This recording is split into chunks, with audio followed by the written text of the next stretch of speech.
Hello. Hi.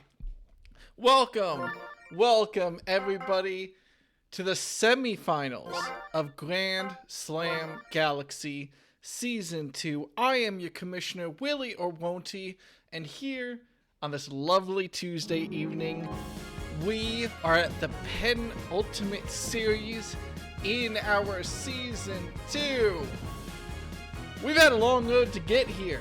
Top 4 teams of the league have been decided, at least in the postseason, and it's time for them to battle it out to see who will get a chance at the Grand Slam Galaxy Season 2 Championship. Our 2 semifinals today will be actually, let me pull up the standings for everybody. Those are not the standings that I was expecting. Oops. Our Grand Slam Galaxy Season 2 semifinals today will actually be the 5th seed, the Infernos, will be facing off against the 1st seed of the Flowers, and the 6th seed, the Monarchs, will be facing off against the 2nd seed, the Rotten Eggs. Both the Infernos and the Monarchs, those 5th and 6th seed teams, went 0-2 against their opponents in the regular season, so they'll have to come back from losing the regular season series to try to win the postseason series. However, they both did just that against the Monsters and the Wilds last week in 2 absolutely banger quarterfinals. Let's take a look about where we're actually heading today in the standings page.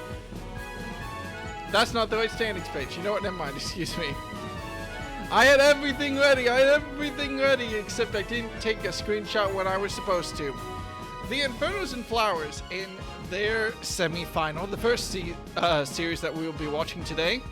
The Flowers, with home field advantage first, will take us to Junior's Playroom. Then the Infernos, for their home team game, have chosen to take us to Yoshi Park at night.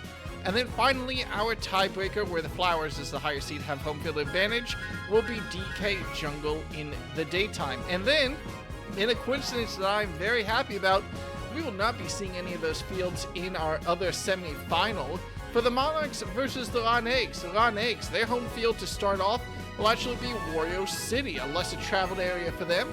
Meanwhile, the Monarchs, right back to home territory for their home stadium, will be Mario Stadium at sunset. And then, for our tiebreaker, with the Rotten Eggs getting home field advantage, it's prime for another upset if the Monarchs can pull it out on Daisy Cruiser at night, which, as a reminder, of course, was where the Monarchs secured their semifinal appearance in a banger Game 3 against the Monsters.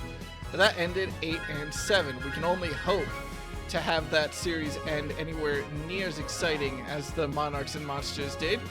But to get to that, well, we'll have to go through at least 4 other games, maybe 5 if the Infernos can take the Flowers to task.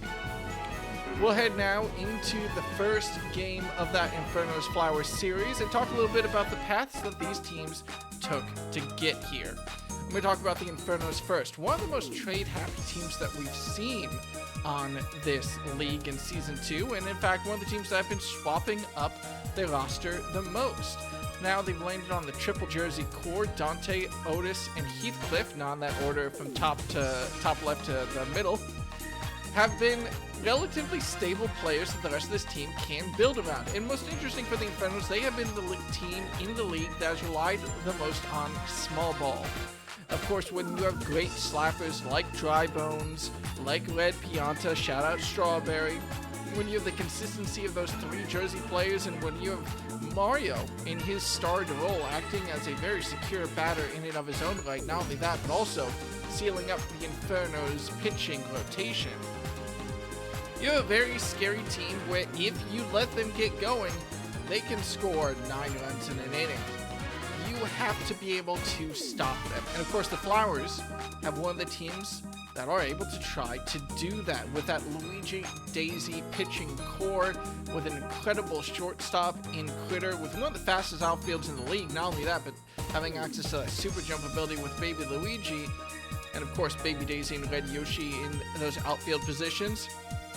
The Flowers not just have defense, but also have an incredible offense. Critter K. Rule being the core of their team, which they traded actually for K-Rool from a team we'll talk about later, the Ron Eggs, way back shortly after the draft. And he's really been the star player for their team, knocking out home run after home run after home run if no one can stop him. Will the Infernos be able to stop him? We'll have to tell. But really, it's a scene stability on the Flower side, having made a couple of roster adjustments, bringing Baby Luigi on and then off and then on the team. Baby Daisy also, I believe, was out for a small period of this season.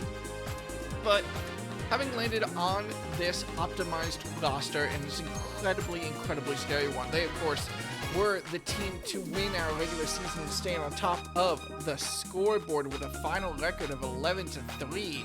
None of those losses against these Infernos, which ended the regular season 6-8. So, if the Infernos want a finals appearance, they will have to break through almost inarguably the strongest team in this league in a playoff showdown. Interestingly enough, talking quickly about these 3 games, I'll get more into each and every one of them as we wrap it up, as we tally up the scoreboard this series. The Flowers have chosen their first home field game to be Junior's Playroom, which is a very interesting choice. Junior's Playroom, of course, if you don't have the sluggers for it, is impossible to do a home run on. And K-Rool is one of the few sluggers in this league that can actually knock the ball far enough, get those bombs, to get those big, swingy home run plays. However, the Infernos are not a team that rely on big bombs. They rely on the small ball, and Junior's Playroom, as a field, can be more conducive to that slap-happy approach. If you get a couple lucky chain chomps, you get a couple good bullet bills. We all saw the Infernos Wilds game on DK Jungle, where they managed the field hazards beautifully to pull that game away 17-15. Well, the Infernos have a real shot of stealing away the Flowers' home field pick. I mean, so far, fun fact, in the playoffs, of the 6 games that we've seen, the home team has won none of them. So we'll see whether or not the Infernos are really able to keep up that part of the record book. It'll be a hard fight. And then, of course, just to mention it briefly, our second game, Yoshi Park at Night, will be a more chaotic field. We'll get into that when we get to that. And our third field, DK Jungle, where the Infernos prove themselves against the Wilds, will be our tiebreaker. Well, with 6 games, hopefully, to go, we're going to head straight into it. And we're going to head straight into our first semifinals as the Flowers take on the Infernos at Junior's Playroom. I, for one, am very terrified. Needless to say, this will be an interesting game to see. Lots of room for variation in Junior's Playroom, with the way it can either be a small scoring, absolute defensive holdout of a stadium, or those small ball shots can lead to very chaotic, high-scoring games. Otis, of course, starting off pretty strong with a nice foul to left field. Luigi will really be the player to watch on these Flowers. He's been such an incredible starting pitcher this entire season, and if he can last through a lot of this game, which he should on Junior's Playroom, then it'll be really difficult for the Infernos to break through the Flowers infield, especially with Critter on shortstop. Heathcliff coming up now is batter number 2 for the Infernos. Keeping his cool against these wide pitches from Luigi, of course, but taking a swing, and that's going to be our first outfield hit. That'll be our first outfield out as Baby Daisy just scoots herself under that for out number 2 of the inning. Dry Bones, perhaps the team's last chance at some early offense here up against Luigi. Absolutely teasing the edge of this strike zone with those curveballs. But finally, one down the middle leads to a hit as Dry Bones slaps it out to right field for a single. Clean, controlled ball. We'll see if Strawberry is able to keep that going. For a fraction of a second in my heart of hearts, I was like, I wonder if Strawberry's gonna bunt. But no. Oh, a near miss on a green shell. After Daisy picks up Strawberry's attempt at a grounder to center right field. And 2 very close plays do lead to the 3rd out. The Infernos fall 3 outs and 4 batters. Now the Flowers, of course, have a very front-heavy offense. We'll see whether or not they're able to start this game off a little bit hotter. Daisy with a big pop wide to left field. We shouldn't see the fireball hit in time. No. Dante snags that one, catches the opposing captain's ball. And that's out number one. Luigi, of course, the starting pitcher, will be second in the batter's box. That is a fast, high ball to left field. It is going to bounce off the wall, but that is a very clean double for Luigi. Not what you expect from the man. I think we all had a little bit of a scare factor there, wondering if the Flyers were going to really start with their pitcher knocking away a home run bomb, but no. Luigi will be up to try to bring Luigi in. It's a grounder in the infield. The fireball, Luigi actually makes an odd base running choice, and despite almost certainly being home free on third base, chooses to run back to second. A little bit of fear in the man. Sends him back, but a line drive from Critter will start bringing in some early Flowers runs. Luigi touches home. Critter gets a double with that. And Luigi advances all the way to third base. This will be some early scoring for them, of course. And it should only continue, because K-Rool, if there's one thing K-Rool does not do, it's hit to the infield. Will he hit a big bomb for 3 runs to bring the Flowers up by 4? No, it's a star hit to send it to center field, but Red Noki gets under it and keeps a grip on the ball. It's 2 runs for the Flowers early, but excellent damage mitigation for Red Noki in what could have been a much more dangerous position. If she doesn't manage to keep a grip on that ball, it could have been a lot worse. Also, do let me know how the audio ends up, because I went back and listened to the quarterfinals a little bit while I was uploading it to YouTube, and the game was way too loud. Buddy slides, as he has for so much of the season, to snag the grounder, throws out the third out at first, and the Flowers put up 2 in the first inning. Now it's up to the Infernos to see if their more rounded roster can, in fact, start playing some small ball. Red Noki does an excellent job starting off with a single to center field.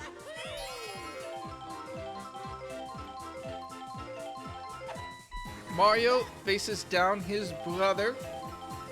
Fitting perhaps that the brothers face each other in the semi. Whoa, my God, that's a big deep bomb straight down center field. Mario, of all players, decides, yeah, I can tie this game. And one clean hit from the red man himself puts us to a tie 2-2 ball game. Incredible power from Mario's bat. That is not what we expect from him. He says, Luigi, you want to hit a home run? Do it like this. Well, we're still at no outs as Captain Dante steps up for the Infernos against Luigi. He will be caught out by Daisy, who will simply throw out the captain and catch his grounder. So that's funny enough that both the captains were responsible for both the outs against each other so far. Buddy does his job of avoiding the second base position that he's so good at playing, and hits a clean grounder to center field for a single. Boo's looking to bunt to advance Buddy. A little bit risky when there's already one out on the field, but it's just not good enough. The angle actually sent it straight to the third base player, JC. And, well, when you don't have good item disruption, when all you got is a banana, she's able to pick up the double play and clean up the inning. All right, Red Yoshi up next. We've seen excellent small ball play from this section of the batting order for the Flowers, so it's not surprising to see Red Yoshi hit a good single. Baby Daisy is actually a little bit dangerous if she puts some power behind her rattle, and she's trying to do so now. Line drive to left field, but Captain Dante gets under it, and a quick throw to Buddy at second base keeps Red Yoshi more than honest. That's out number 1 for the bottom of the second. JC will, of course, continue the Daisy chain, but she'll just hit straight to Heathcliff at shortstop. That's an inning-ending double play for the Infernos, keeping this tied at 2-2.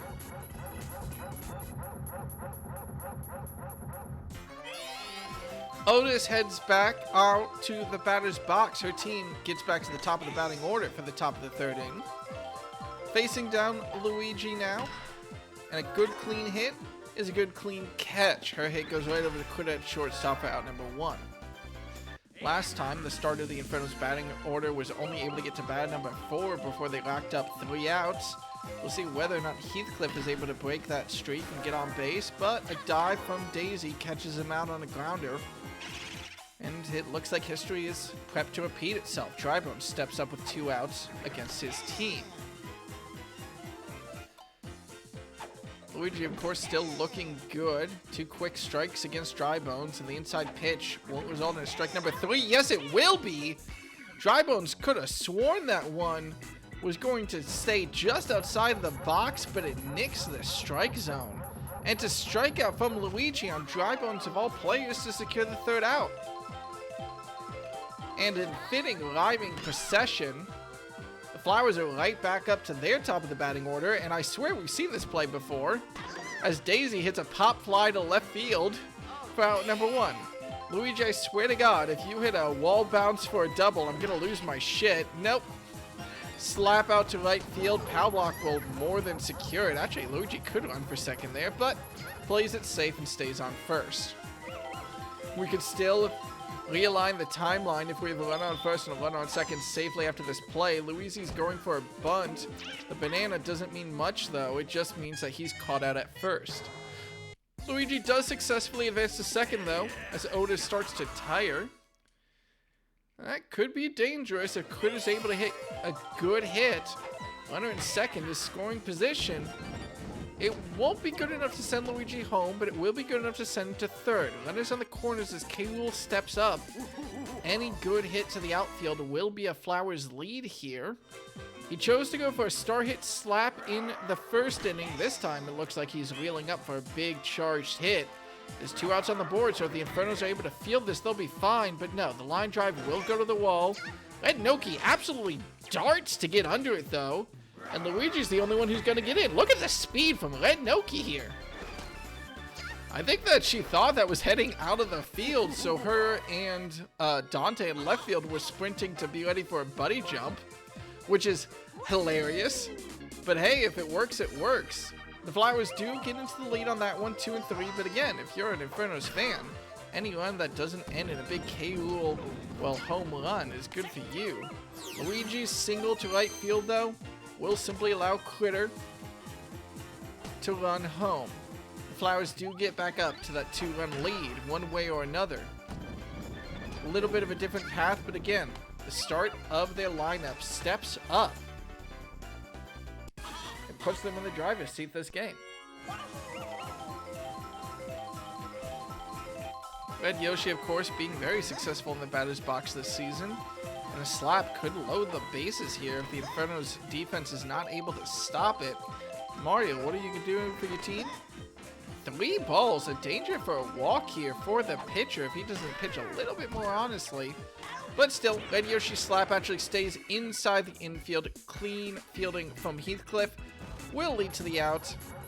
And we got a little bit of a nice pattern going on here, as the Flowers grab 2 in that inning and head back into the lead. Strawberry first batter for the Infernos.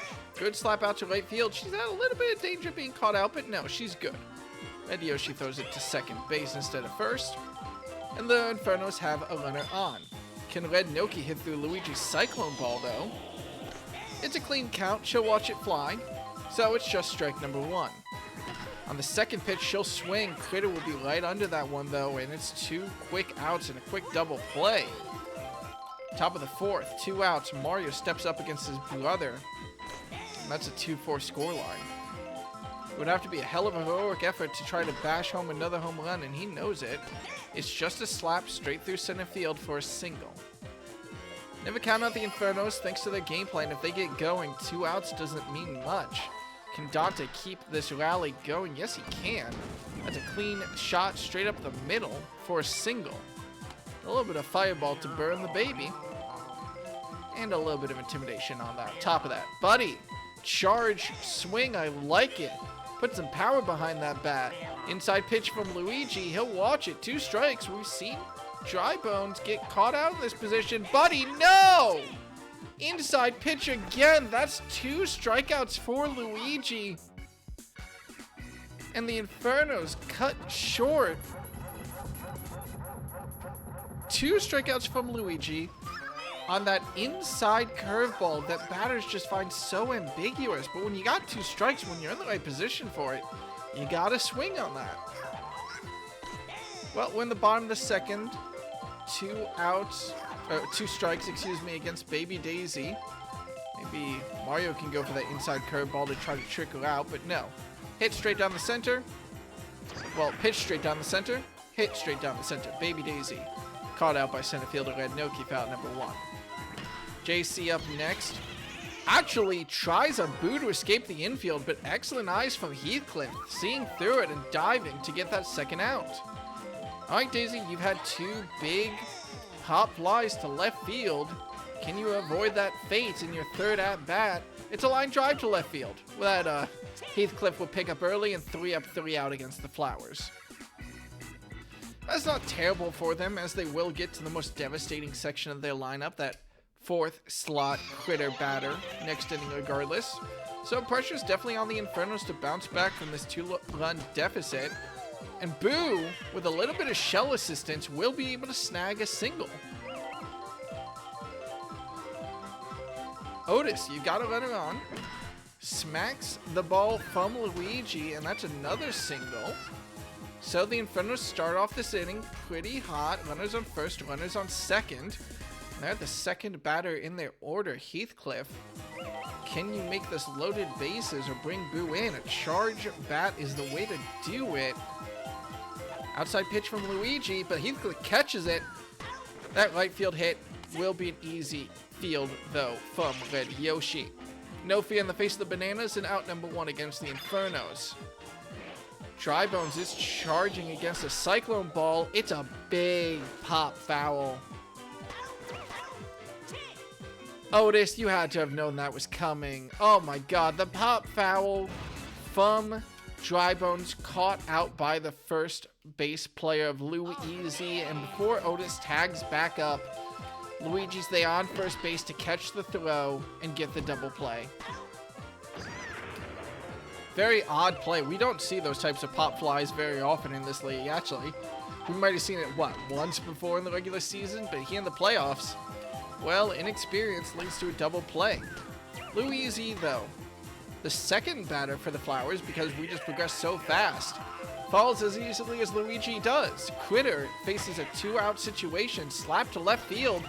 Dante's not able to get under it in time, so it's simply a single for Critter. If you can get past Critter and K-Rule without a run, that's a win in your defensive playbook. And K-Rule just slaps it, sends it to right field, manages to barely tag up on first before he's caught out. It's a runner on first and second, and it's baby Luigi up. Still no runs for the Flowers in that devastating opening 5. Baby Luigi does knock it out to left field, though, and loads the bases, so a lot of danger here for a quick round of scoring if Red Yoshi is able to send a ball to the outfield. Can he avoid the infield? He's a very, very consistent batter, but not consistent enough. Buddy catches the grounder, barely dodges the banana play, which could have ended in a devastating run scored. Maybe even 2 if the Flowers were feeling brave enough. No, I don't think Critter could have made the run in time. Still, good defensive play by the Infernos keeps this game low scoring. Strawberry does send one out to center field, but the deep hit will just be a pop fly caught by baby Daisy. Out number 1. Red Noki versus Luigi doesn't have a lot of luck either. A shot that's trying to fall into shallow left field will just be caught out by Critter. That's 2 outs as Mario faces down his brother once again. Luigi's incredible stamina allowing this defensive backbone of the Flowers to shine. But Mario doing great offensive work for his team. That's another single. Barely avoiding Daisy in that second base position. Dante, if you want anything for your team at the top of the 6th, you're going to have to follow that example, and the captain leads by example. Big pow block to stun baby Daisy. The great aim not just allows all players to tag up safely, it allows Mario to advance all the way to third as Luigi starts to tire. Buddy, you have a chance to make this a one-run game if you can bring Mario home. 2 outs on the scoreboard, of course. So any mistake from the Infernos will cost them big. And it's a grounder that's caught out by Daisy. Once again, the Flowers tighten up at the last moment and deny the Infernos a run 4 innings in a row. So, the Flowers, bat number 8, the start of the Daisy chain, Baby Daisy, in the bottom of the 6th. They still enjoy a 2-run lead, and Baby Daisy hitting a good single, actually a little bit of disruption, but he's there to make sure that doesn't turn into anything too bad. Single from Baby Daisy to start the Daisy chain. JC, of course, up next. No outs, 1 runner on. As long as she avoids an infield mistake, the power block will stop the double play. That's the type of expertise you expect to see in a playoff game. Sacrifice the runner on second to avoid a 2-out situation. And Daisy's line drive to center right field, caught by Red Noki before it's able to escape. They easily could have been a runner on third, but incredible speed from the center fielder from the Infernos stimmies the damage.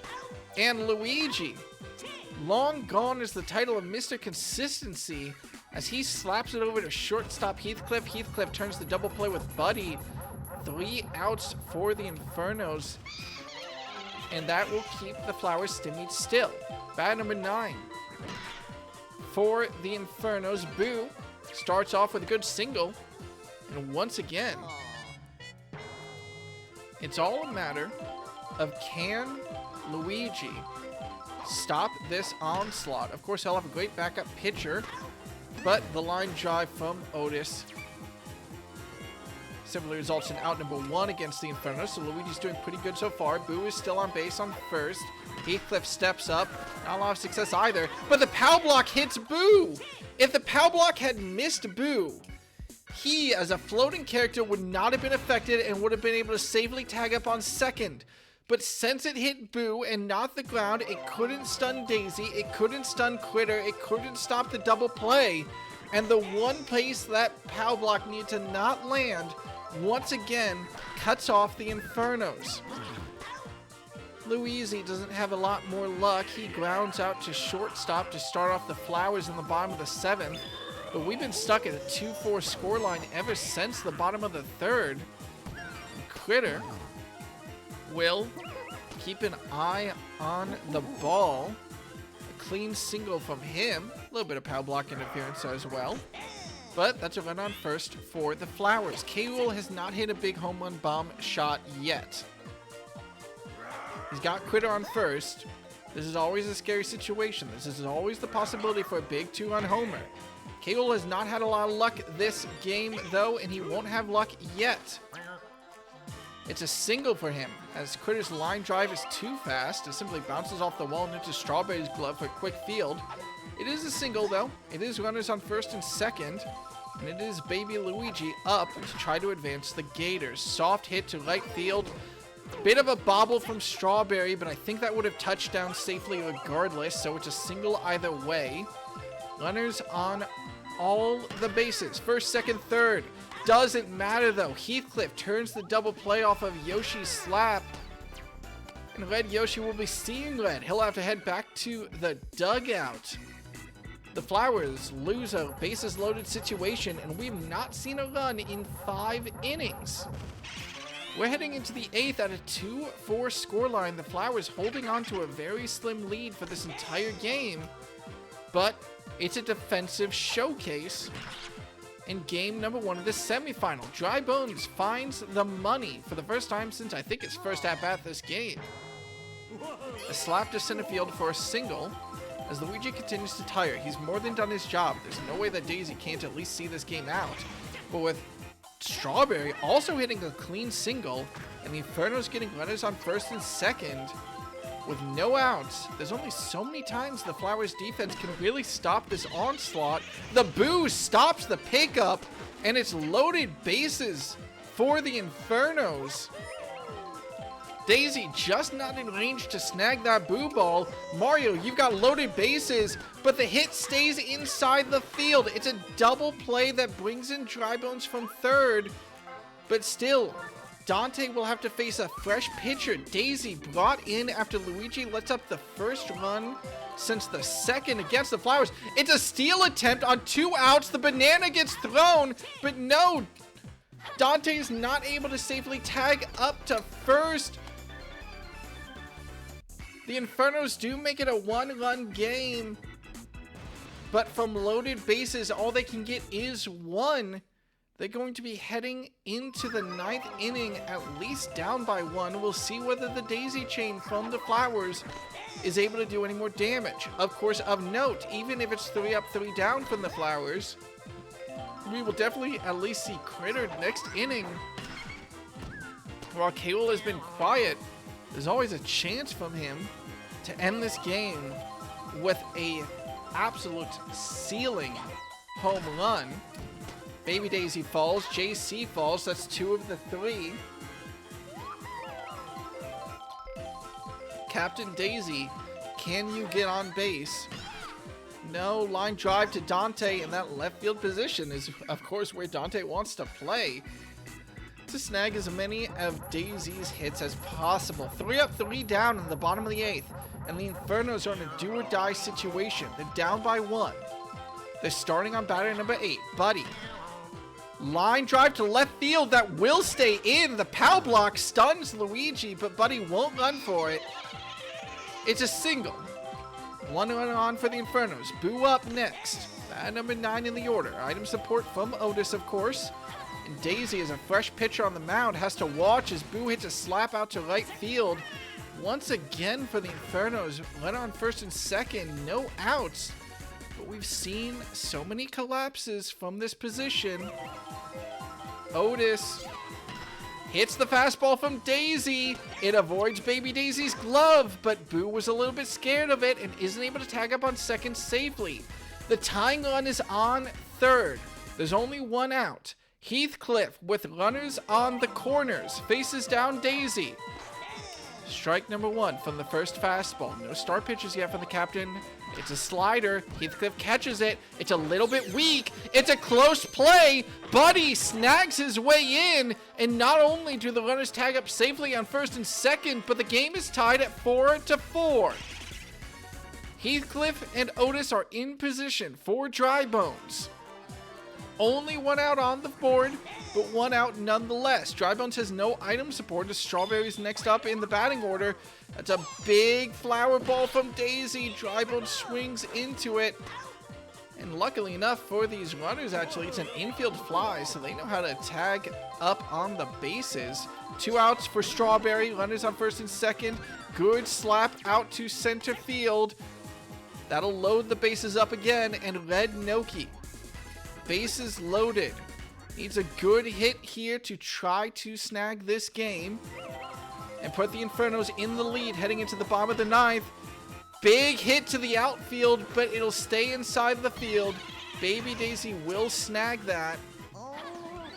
And we are tied heading into the bottom of the 9th. The best the Infernos can hope for is overtime.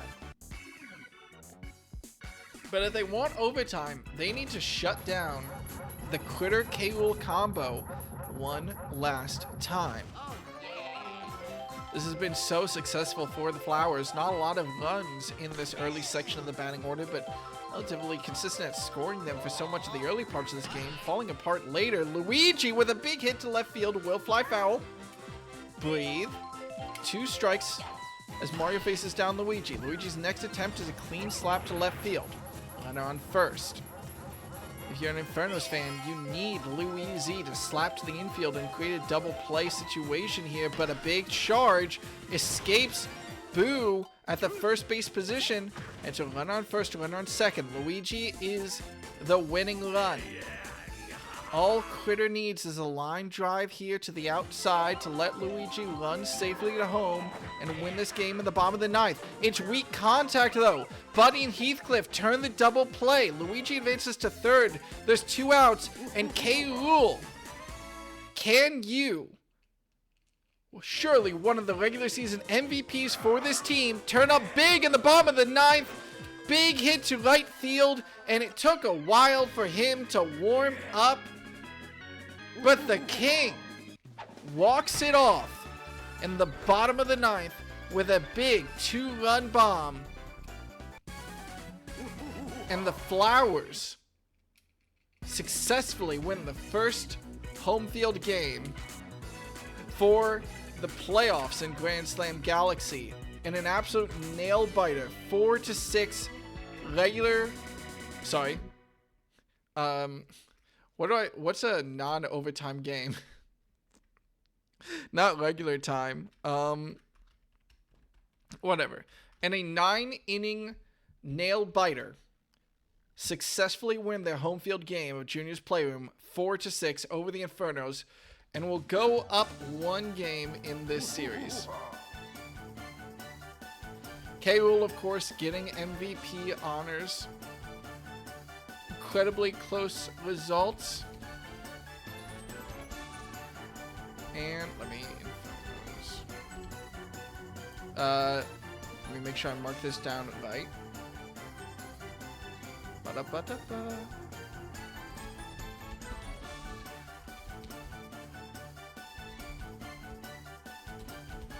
Game 1 on Junior's Playroom will head to the Flowers.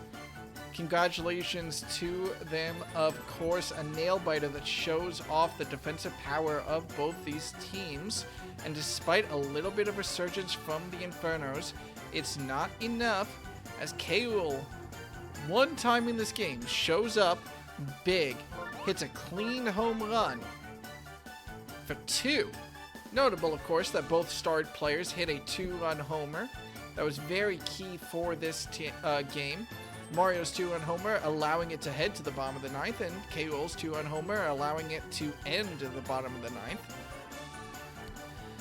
And it'll be a low-scoring game on the scoreboard, of course. Except for K-Rool, who I think that walk-off 2-run homer just jacked his score up to maximum.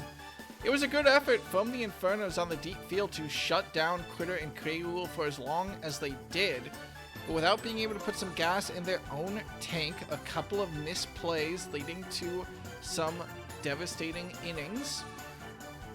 Well, it's just not enough to keep up with them. We usually expect lower scoring games on Junior's Playroom, and a 4-6 nail-biter is about the best you can hope for. But now, well, can the Infernos bounce back from this? Will K-Rool be properly warmed up as he heads to away territory and the Infernos have their home game here on Yoshi Park? As a more chaotic field, there are some advantages that the Infernos will definitely look to capitalize on. Hopefully a little bit of small ball interference from the Piranha Plants in the outfield. Hopefully a little bit of train interference to allow unexpected home run hits from some of their players. That's been known to mess with the outfield before. But can K-Rool really be stopped?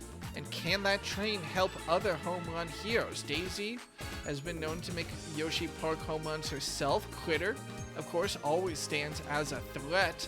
And the wall is relatively low except for those 2 train tunnels, so you never know who can come up big. We'll find out heading straight into game number 2 of the semifinals. Flowers versus Infernos.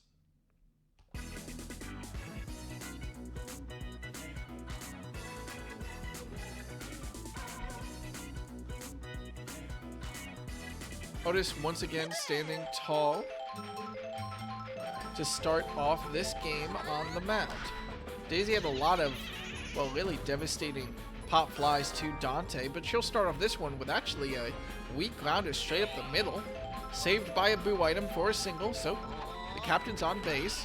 But Luigi actually wants to start this game off hot. Big shot to left field that barely avoids the tunnel, and the captain duo starts off the away game with a 2-run homer to put the Flowers up. Not only that, but with no outs on the board, we will, of course, see Critter and K-Rool in this inning. So, Otis, can you stop Louise from getting on base? Pop fly to right field. The bananas don't sway Strawberry, thankfully. And that's out number 1. Critter now against Otis. Not a lot of pressure with only one out on the board, but not a lot of help with no runners on base. Pop fly to left field. The train will not be in position, and that'll be a nice, easy catch by Dante. 2 outs as we head to K'Ul.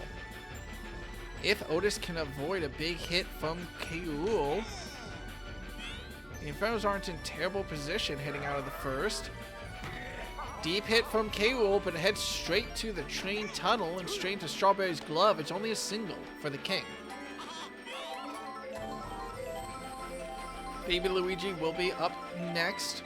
He's got a runner on first in the King, but the hit is too weak. Straight to Buddy on second base. And despite the early heroics from Daisy and Luigi, the Flowers will start off this game just with 2 runs. I can say just with 2 runs because anytime that K'Ul comes up, you got to be a little bit scared of the possible outcomes. Luigi now will resume his place on the mound against Otis. She's not able to replicate the success of the Inferno's starting batting order. A weak grounder caught out by Critter for out number 1. Heathcliff faces down Luigi. His shot caught out by Daisy in second base position. Shortstop and second base, and out apiece in the first, and bat number 3 for the Infernos. Drybones will step up.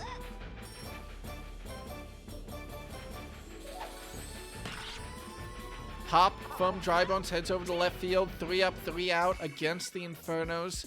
Leads to a quick first inning. And, well, just like game number 1, inning number 1 will end with a 2-run lead for the Flowers.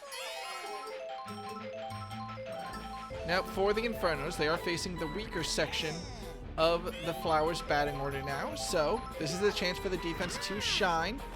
But Red Yoshi says, I think that I'm allowed to shine here with a quick grounder up through center field for a single. That's a good start for the Red Yoshi. As Baby Daisy steps up next, her attempt at a line drive will run foul, so players reset. 1 strike on the board. Again, another charge attempt from Baby Daisy. A bobble from Dante allows the runner not only to safely tag up on first, but allows the speedy Red Yoshi to advance all the way to third. And the Flowers are in beautiful position with the runners on the corners and no outs at the top of the second. JC, another bobble. Heathcliff bobbles it. Baby Daisy's,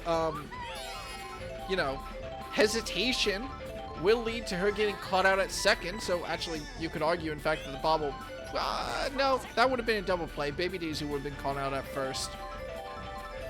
Still, runners on the corners, 1 out for Captain Daisy to step up, and she hits a clean grounder straight down the middle to bring the Flowers run straight up to 3 after 2 devastating jersey bobbles from the Infernos, put them in a very dangerous position. Luigi faces down Otis yet again. Both brothers were big home runs, but finally, Heathcliff gets his glove on the ball, keeps his glove on the ball, and turns the double play to end that inning. The Flowers only score 1. They go up to 3 runs, but pressure's definitely on these Infernos to start firing back. It could still be a very high-scoring game. Plenty of baseball left to play. And on a more disruptive field like this, the Infernos should try to shine, especially starting off with a hit like that from Strawberry. Strawberry won't have the speed to take advantage of this Piranha Plant disruption, but, well, it's nice to mess with the fielders a little bit. A single from her one way or the other, as Red Noki steps up to the plate. Clean slap. Out to that same Piranha Plant, but not really going to matter. It's simply a single. And, well, the Infernos, yet again in this series, have a runner on first, runner on second, 0 outs.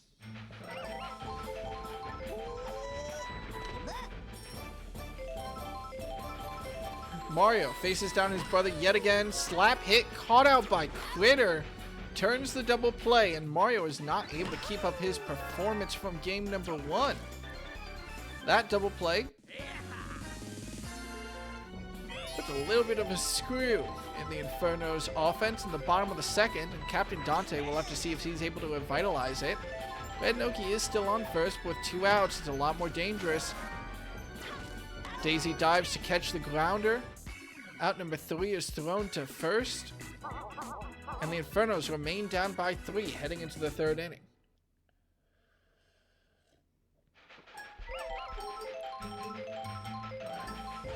Luigi faces down Otis.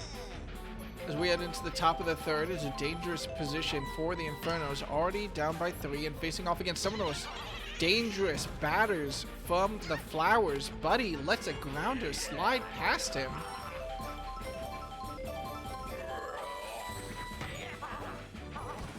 And that's the first single. Quitter comes up next, hits 2 foul balls. So nothing much for him yet. 2 strikes on the board against Quitter, and a strikeout from him. Otis comes up big to get the Lizard out, and K-Ool comes up next. His team is up by 3. He wants it to be more than that, but despite it being a high fastball, it will not escape the outfield. Red Noki throws it in before the train is able to interfere, and it's simply runners on the corners for the Flowers. 3-0 as Baby Luigi steps up. His hit goes straight to Heathcliff on shortstop, who quickly turns the double play. And some quick defense stops the Flowers dead in their tracks. We should expect, of course, them, after getting 2 runs in the first, 1 run in the second, 0 runs in the third, to start losing points when we head to the 4th inning. So, opportunities for the Infernos to try to keep up with it. Buddy slap, though, being caught out by Quitter. Won't help matters on that. Quick out number 1 in the bottom of the 3rd as we head to batter number 9. The Infernos will see their full batting order as Boo steps up to the plate for the first time in this game. Charge hit is what I like to see from Boo.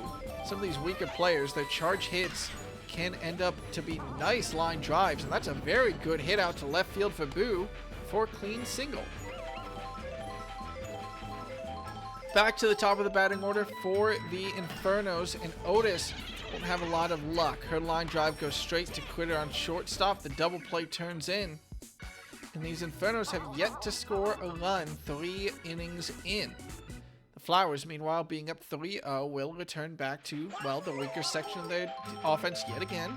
Though last time I said that, they did manage to still pull in 1. Led Yoshi, for the 2nd time this game, starts off an inning. Soft hit over to center left will result in a clean single. That's 1 runner on for the Flowers. And welcome back to the Daisy chain. Baby Daisy versus Otis with 1 runner on, no outs, of course. We'll see what she's able to do. Charge hits are better for her, but she doesn't catch the ball properly. The power block will stop the double play, but Strawberry, of course, cleans up the defense and is able to throw the ball back to second before Red Yoshi can tag up.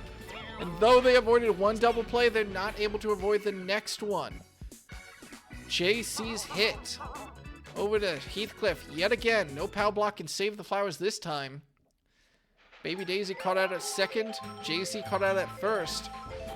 And the Infernos get to return to the batter's box. And Heathcliff gets to immediately start with a very high, good hit. Without train interference, though, Baby Daisy is simply able to be the first one in this series to perform a buddy jump and catch out a home run hopeful. Solid fielding from the outfield. Dry Bones will have to face 1 out against his team.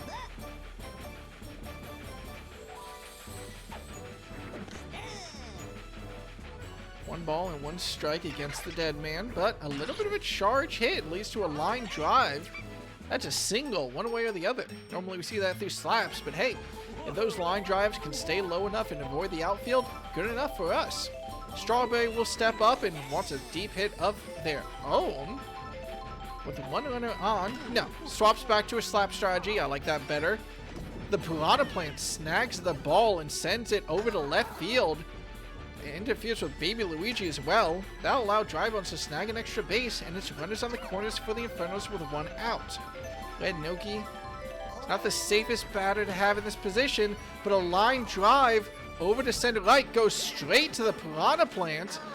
Even the runners are confused as they don't know what to do, but Strawberry might get caught out at third actually here. No! And thanks to Piranha Plant interference, Red Noki snags a double and brings in the first run for the Infernos this game.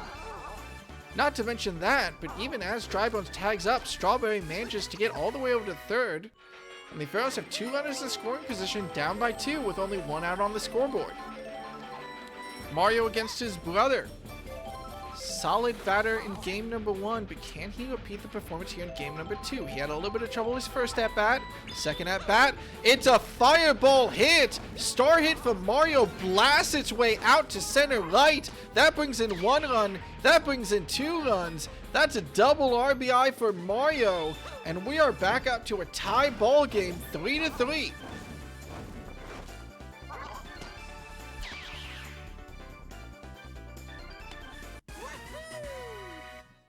Good plays from Mario. 1 out on the board.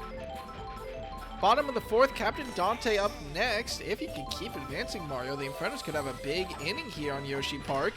Line drive out to center left. That's where the train is. It will bounce off it.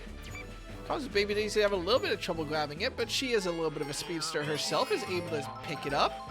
Runners on the corners back for the Infernos. Still only 1 out for Buddy. Slap out to center right field, and the offense keeps going. Loaded bases now. Mario does not run home. Fair enough. You know. But loaded bases for Boo. Batter number 9 is not able to avoid Daisy's glove. She'll turn the double play and get the Flowers out of the danger zone.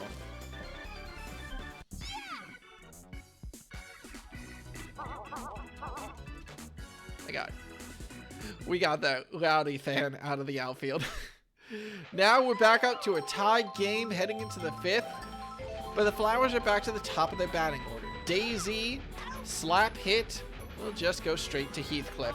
It's really funny whenever the game lags on my screen and I'm like, damn, that's really bad. And then I look over to the rebroadcast I've got playing over on my right, and there's no issues. Luigi still. Single from him. So, the Flowers do have 1 runner on, and pending a double play off Luigi's bat, we'll see the Lizards this inning. Luigi's shot to right field, caught out by Strawberry, but there's no chance Luigi gets caught out, and the banana will make extra sure of it. So, with 1 runner on first, Critter comes up. That's a great line drive out to center right. That'll at least bring Luigi to third base. Yes, it will.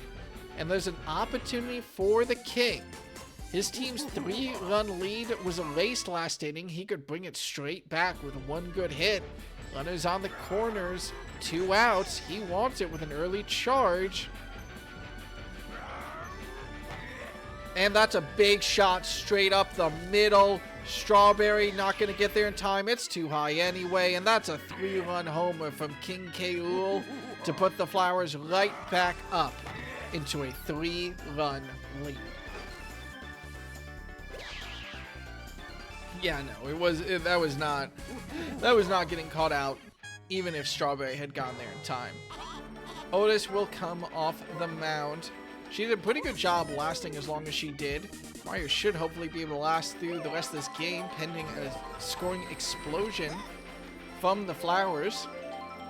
Baby Luigi will come up next, whiffing on a curveball from Mario. Fastball down the middle will be caught out, but Dante's under it and keeps his glove on it for out number 3 to end this inning. Alright, Infernos, you're going to have to come up big in the small ball department yet again as they return to the top of their batting order.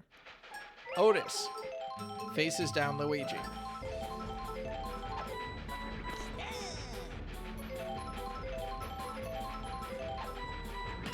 Now the curveball just barely manages to avoid Critter's glove, and that's a good single for Otis. That was close. Heathcliff up next. Gonna try to advance that runner, of course. But Daisy's dive will clean up the runners instead. Double play for the Flowers defense, and it'll take a second for the Inferno's offense to reignite. Drybones will try something with a charge hit straight up the middle, but Baby Daisy's under that. And there's 3 quick outs for the Flowers defense. They will retain this 3-run lead heading into the last 4 innings. Would you look at that? He started off inning number 2. He started off inning number 4. Now Red Yoshi steps back up for inning number 6. Thrown out at first base is the Red Yoshi this time, though. So that's one quick out against the Flowers as they head into the Daisy chain. We'll see what Baby Daisy is able to do here. Catches a fastball from Mario, but Buddy catches the slap from Baby Daisy. And that's 2 outs now as batter number 9 steps up. JC again slaps it to Buddy. The green shell is not enough. Excellent heads-up play from Heathcliff to save the out. 3 up, 3 out versus the Flowers. And we're at probably one of the most dangerous sections of the Inferno's offense here. At the bottom of the 6th.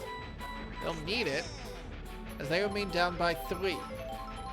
Strawberry versus Luigi. Big charge hit, but just barely touches the ground before Baby Daisy is actually able to get under it. I thought for sure that would have been caught out, but no. One way or the other, that's a single from Strawberry. Can Red Noki keep that momentum going? 2 strikes against her. Luigi's got a lot of strikeouts and he's going for the outside again. Red Noki does catch it though. The bomb interferes with Strawberry when they're a foot away from the base. And what would have been an excellent slap to put 2 runners on instead results in a self-out, essentially. Any faster runner would have tagged up successfully on second, but Strawberry just slow enough to be caught by the bomb and just slow enough to secure out number 1 for the Flowers. The Inferno's offense is still going pretty well besides that. Red Noki on second, Mario on first, but Dante hits it straight to Daisy, who turns the double play. No luck for the Infernos, and they're going to head into the last 3 innings still down by 3 as the Flowers get to head right back to the top of the lineup, and Daisy steps up. Line drive to center field. Red Noki's able to get under it. Out number 1 to start off the top of the 7th. Luigi, you don't have Daisy on. What can you do? Well, it's 1 curveball strike from Mario. A second swinging catches out Luigi. The 3rd on the outside. Luigi snags that. But Red Noki snags the out. The center fielder putting in work for the Infernos. That speed resulting in so many caught outs. And Luigi, bat number 3, will be caught out by Heathcliff. 3 up, 3 out for the Infernos in a crucial position. Okay. They'll head back to the batter's box. Bottom of the 7th. I hope you stretched well, buddy, as your team still remains down by 3. Luigi not being tired yet either is a little bit intimidating. It's a soft fly that's saved by a Boo. Allows Buddy to successfully reach first base. Item assisted single for him as Boo, batter number 9, steps up. Of course, Boo knows how to use Boos correctly.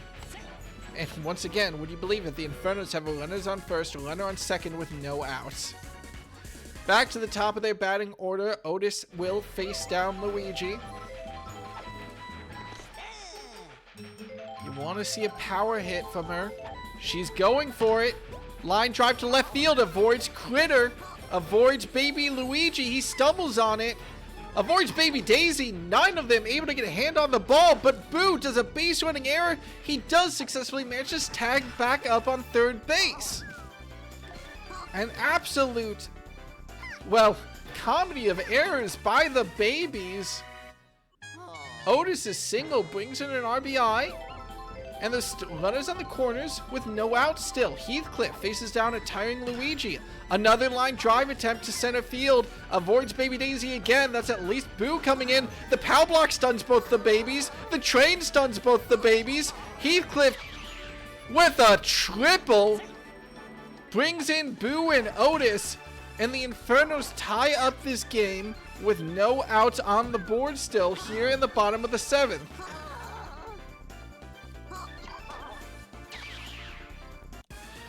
Fascinating. That is a Yoshi Park game if I've ever seen it. But that is Luigi done for the night. And Daisy stepping up to try to salvage the situation for her team.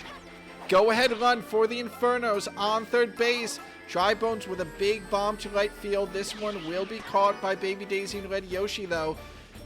Heathcliff takes advantage. It's a sack fly. And for the first time this series, the Infernos hold the lead. Is that right? Yeah, that is right. First time this series, the Infernos are in the lead. 6-7. 1 out on the scoreboard. No runners left on base in the bottom of the 7th. Strawberry will come up now to face down Daisy. Charge hit. Outside pitch will get strike number 2. Inside fastball this time. It's a weak slap. The green shell is well aimed, but Luigi's there to clean it up and secure the second out. So, Red Noki now. 2 outs. No runners on to help. A little bit of a dangerous situation for her. Just barely catches the fastball, but knocks it foul, so 2 strikes on the board, and it's an outside pitch from Daisy. Noki catches it. The green shell again tries to interfere, but is not enough, and Critter secures the third out for the Flowers. The Infernos are up by 1, heading into the last 2 innings, but Critter and K-Rool are still so dangerous. And Critter knows it, charging early against Mario. Wide pitch to avoid that early charge. Next one, though, goes in a little bit deep.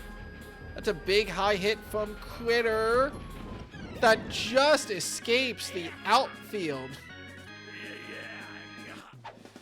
And that's the second home run that's escaped left field between the tunnel gap and the pole.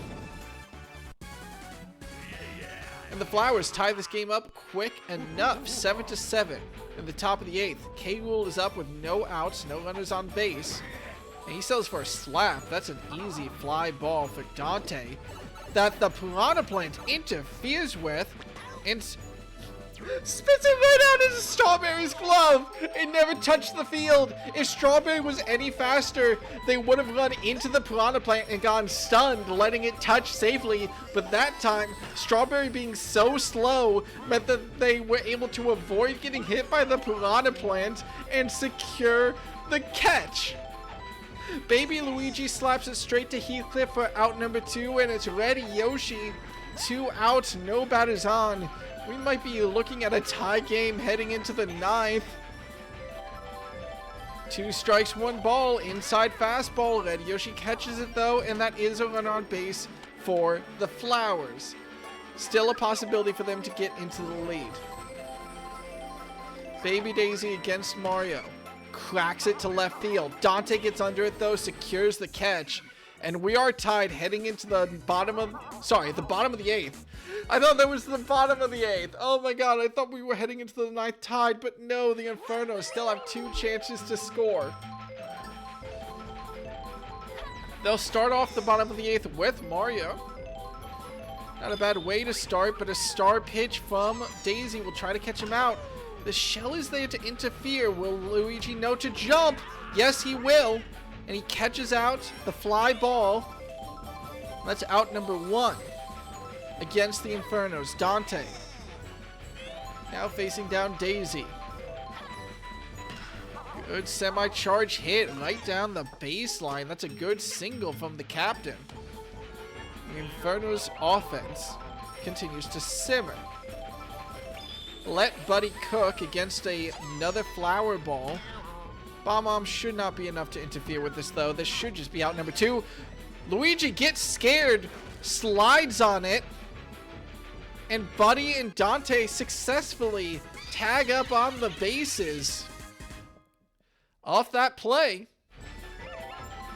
we have a run on first, run on second for the Infernos. There is 1 out, though, and Luigi's not able to catch out that shot from Boo. So that's bases loaded now. The Infernos with the ability to head into the 9th in the lead if Otis can get on base. Loaded bases, flower ball. There is item support. Pow block's good, but will it be good enough? It's an infield fly. And despite the pow block, doesn't matter. That's an out. 2 outs. Heathcliff versus Daisy. Flower ball yet again. She's letting it rip. But Heathcliff stays patient. Lets that one fly. Another one's a flower ball right down the middle. Does he have the chance? Swings on it. The boo won't be good enough to stop it. That's the third out. Loaded bases diffused by flower power. And we are heading into the 9th inning with a tired Daisy. So a tired pitcher for the Fireballs to bat into. Meanwhile, Mario's still running hot. It's the middle of the daisy chain. JC forces a bobble and successfully gets a single. Bobble City on Yoshi Park. The Infernos are nervous. Daisy now faces down Mario. He does have full star power, but Daisy has run on first. Contact sends that ball right over to left field. The Piranha Plants once again get a grip, and Strawberry's too close that time. That's a double from Daisy. Runner on second and third, no outs, means that the Flowers should score at least one this inning, pending disaster. Luigi, can you avoid disaster? Charges, knows his role. He just needs to hit one to the outfield. Even if it's caught, even if it's a sack, it's fine. The slap caught up by Heathcliff. The double play is turned. Buddy snags that one. And Heathcliff and Buddy turn the double play to turn this into a 2-out situation with a runner on third. Luigi, can you bring that runner home? You just need a single here. Slider from Mario is caught. It avoids Buddy, and that means that, yes, the Flowers are able to score one in the top of the 9th. Pressure is on as the magnet glove from Buddy is just barely not enough. And worse yet, Critter and K-Rool up in the box to take this game away in the 9th. Charge hit from Critter, that's foul. If the Infernos can snag out Critter, that's damage control. That's the best they could hope for. If Critter goes for another big homer, that could ice this game. Charge hit, that's another foul. We should see Critter slap. That's good news for the Infernos. Can it go to an infielder? Left field, Dante snags it. The Flowers successfully put up one and have a 1-run lead heading into the bottom of the 9th. The Infernos need 1 to go to extra innings, need 2 to take the game, and the Flowers are swapping to their third pitcher, K-Rool. He doesn't have stamina, but if he can just do 1 inning of clean fastballs, that might be all the Flowers need. Drybone smacks the hit over to center field. Baby Daisy will field it quickly, no real damage, but a single is a single, and the tying run is on the bases. Strawberry versus K-Rool. Right down the middle for Strawberry, that's another hit. The green shell, Drybones won't run on it, but as it has been so much in this series, the Infernos have a run on first, runner on second, and no outs. Red Noki faces down K-Rool. She can expect a fastball down the middle. But, well, it's hard to hit fastballs like that. That's strike 1. Swings on the next one. This will be a double play as Critter and Luigi field it. Drybones needs to get home. Mario facing down K-Rool. The Inferno's elimination chances might rest on Mario to tie this game. Hit to right field. That'll tag down safely, and we will at least see overtime as Mario slaps it and secures an 8-8 scoreline.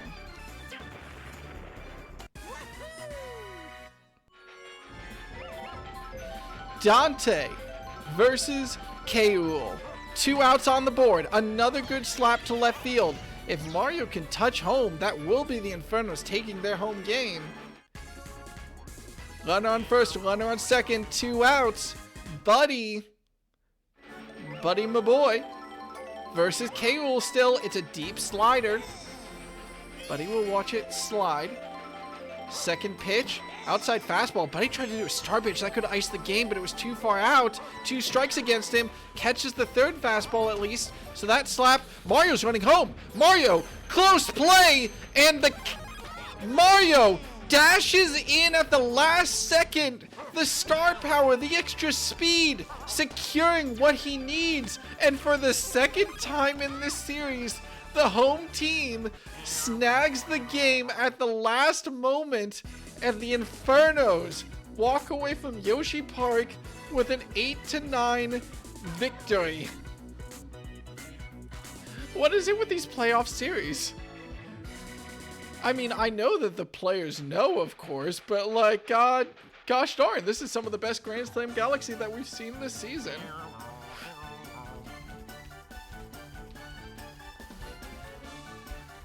Buddy with MVP honors for that RBI that brought in Mario. Fair enough.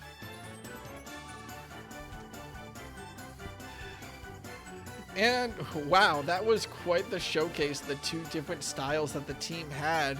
Though K-Rool did come up big in the fifth for that 3-run homer, the rest of the team struggling to score, bringing the Flowers only to 8, and the small ball play for the Infernos throughout that game, leading to them with a beautiful comeback.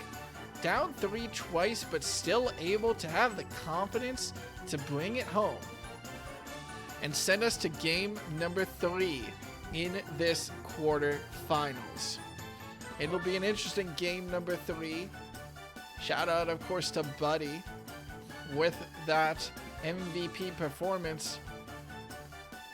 And curious enough, I mean, that kind of goes to show if the Flowers have to go to their third pitcher, K-Rool isn't terrible, but he just doesn't have the proficiency of Daisy and Luigi. His fastballs can be kind of predictable and can be farmed. It's harder for big bomb teams, but when you're a small ball team like the Infernos, you know how to take advantage of it. Absolute insanity from this game.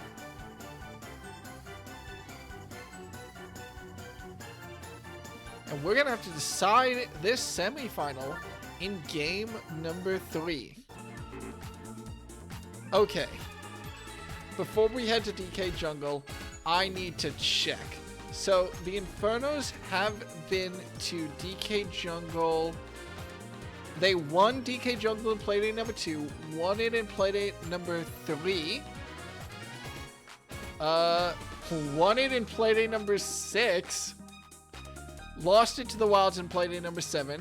So that 3-1 for people keeping out. Lost it to the Ron Eggs in Playdate number 9, 3-2. God, the Infernos love DK Jungle. They've gone to DK Jungle 5 times in the regular season. Final record of 3-2, so they're not invincible on it, but relatively fine performance on it, of course. The Flowers, meanwhile, in the regular season, DK Jungle, let's see. Did they ever go to DK Jungle? No? I'm sorry? The Flowers have never been to DK Jungle? They've never been to DK Jungle. We have no idea what their performance will be like. The only time they were at DK Jungle, actually, was the preseason. They fought the Wilds there on preseason game number 2, where they fell 6-8. But the Infernos have an excellent chance here. They know this stadium like the back of their hand. They haven't been there since Playdate number 9. But the Flowers, well, they're a bit of a wild card on this stadium. We will find out what happens in game number 3 after I run to the bathroom. Because I gotta go to the bathroom. I'm so sorry. Pause the entire broadcast. We gotta take a second.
Okay.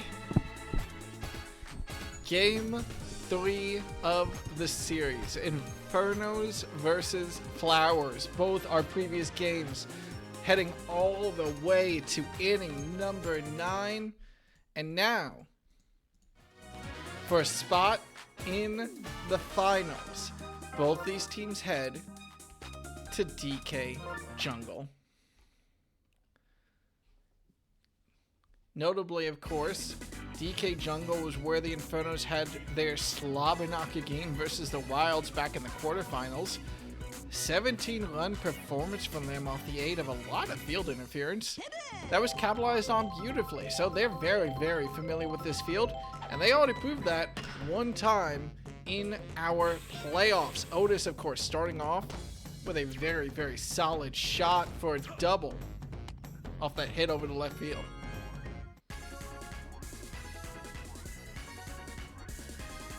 Heathcliff up next. A bunt to try to advance the runner to third base. Fireball interference just barely evades Luigi. But the sacrificial bunt does bring Otis over to third, 1 out on the board. Drybones in position to capitalize. Slap to left field will bring Otis home. And the Infernos score in the first. And once again, are in the lead. 1-0. It's only the top of the first with only 1 out on the scoreboard. Strawberry up now for the Infernos.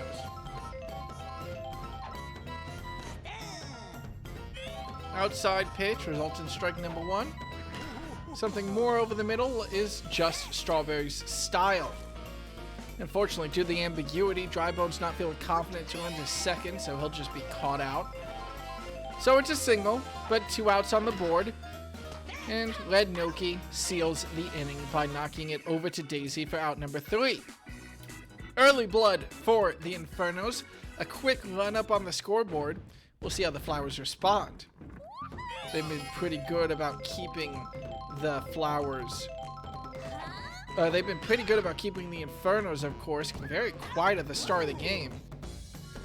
But Red Noki, such a star outfielder, will do a good job of keeping the Flowers silent at the start, sprinting to catch Daisy's hit and getting out number 1. Next up, Luigi does hit 1 out to left field. So 1 out, 1 runner on first. Luigi, as Luigi steps up to the plate, big deep hit to right field.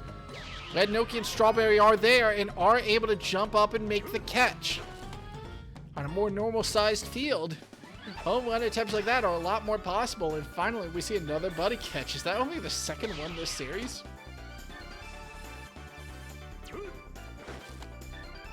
We've seen so few of them. Okay. Still 2 outs. Luigi's still on first, and Critter and K-Roll are scary batters to face off against, but Critter gets bad contact. His grounder goes straight to Buddy. And the Infernos have a 1-run lead heading out of the first.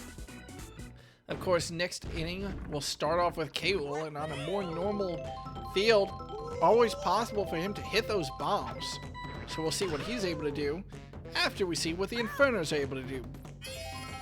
Mario seems to be firing on all cylinders. Line drive runs foul. The second pop runs foul out the right just as well. If he can hit one of these inside the field, it would be great. Any Luigi pitch that you don't swing on is terrifying. Slap goes out to right field. Yoshi is under it. Secures the out. So despite the theatrics, Mario not able to find anything in his first appearance. We'll see if Dante's able to do any better. Mission of the game for Luigi will be to stay on the field as long as possible, and it'll be very easy with hero plays like that. Daisy diving to snag out Dante's hit. And that's 2 outs now against the Infernos. Buddy will be their last chance to avoid going 3 up, 3 out in the top of the second.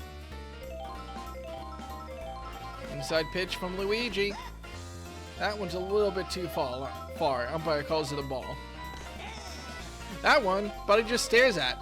Strike, 2-2 count, inside pitch. He does swing on it, but Daisy snags it again. And the second base players, well, caught out by the second base player. 3 up, 3 out against the Infernos. means that the Flowers head to the bottom of the second, only down by 1, and with their star hitter up, ready to snag it. K-Rool, you've been very quiet in the first and second game, scoring only 1 home run in both of them. I don't think that's catchable. It's got to be close. Yes! Strawberry is there! Snags K-Rool's home run attempt on what must have been the tip of the glove. Wow. Okay, K-Rool having a lot of trouble in these playoffs. And, well, he's not even show up anything in the bottom of the second. He's caught out for out number 1. Now the small ball qualities of the Flowers are not to be underestimated as Baby Luigi steps up next. And to ground it out to center field, so that's a single.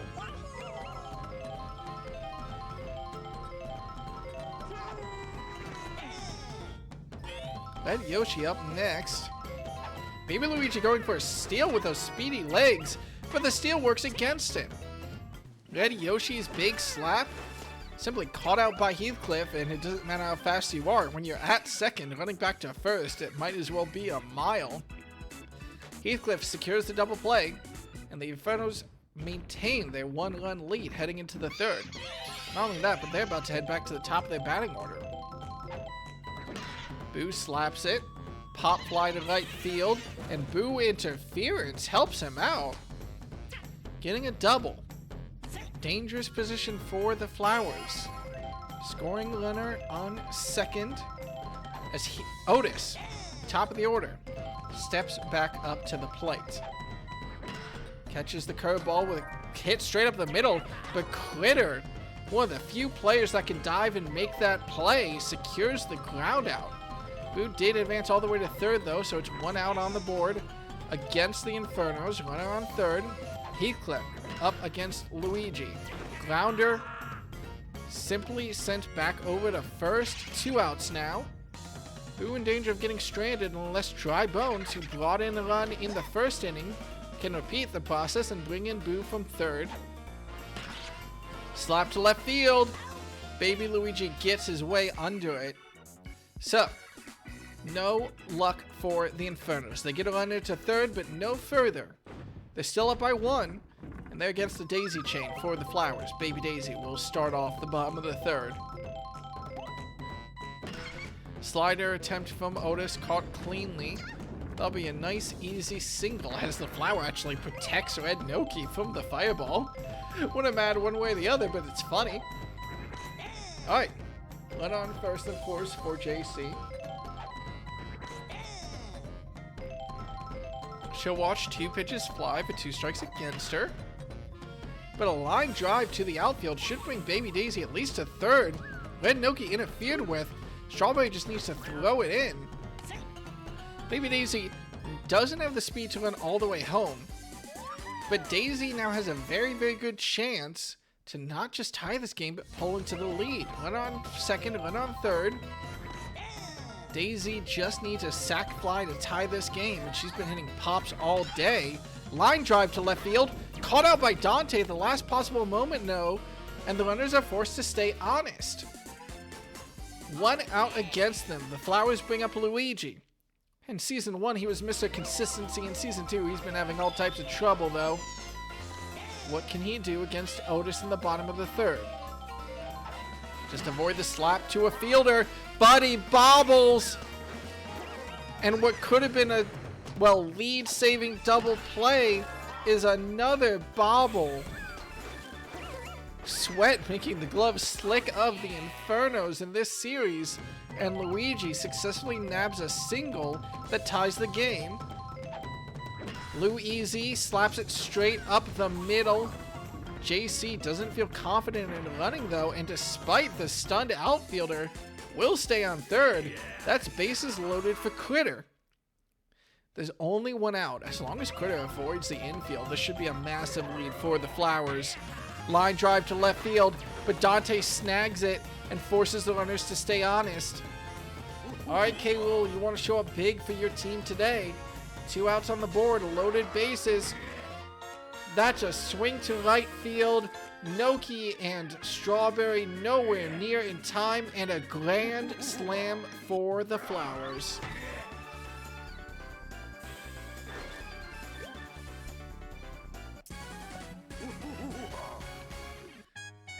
they will enter their greatest lead of the series. And more scarily, Otis will be taken off the mound after that. Mario brought in, he'll have to try to survive as long as possible as he faces down Baby Luigi. I mean, yeah, that's a pretty bad bobble. Baby Luigi nets a single. So, still, the Flowers inning continues. Runner on first for Red Yoshi. Still 2 outs against them. Curveball just through the outside. Mario needs to secure a quick and easy out here, but no, Red Yoshi is able to snag a shot to left field to put a runner on first and second for Baby Daisy. The further these runners advance through the batting order, the sooner K-Rool will come up yet again. Baby Daisy will try a big hit of her own. Dante and Red Noki take a little bit to get in position, but the buddy jump secures the catch, secures the third out, and the inning will come to a close.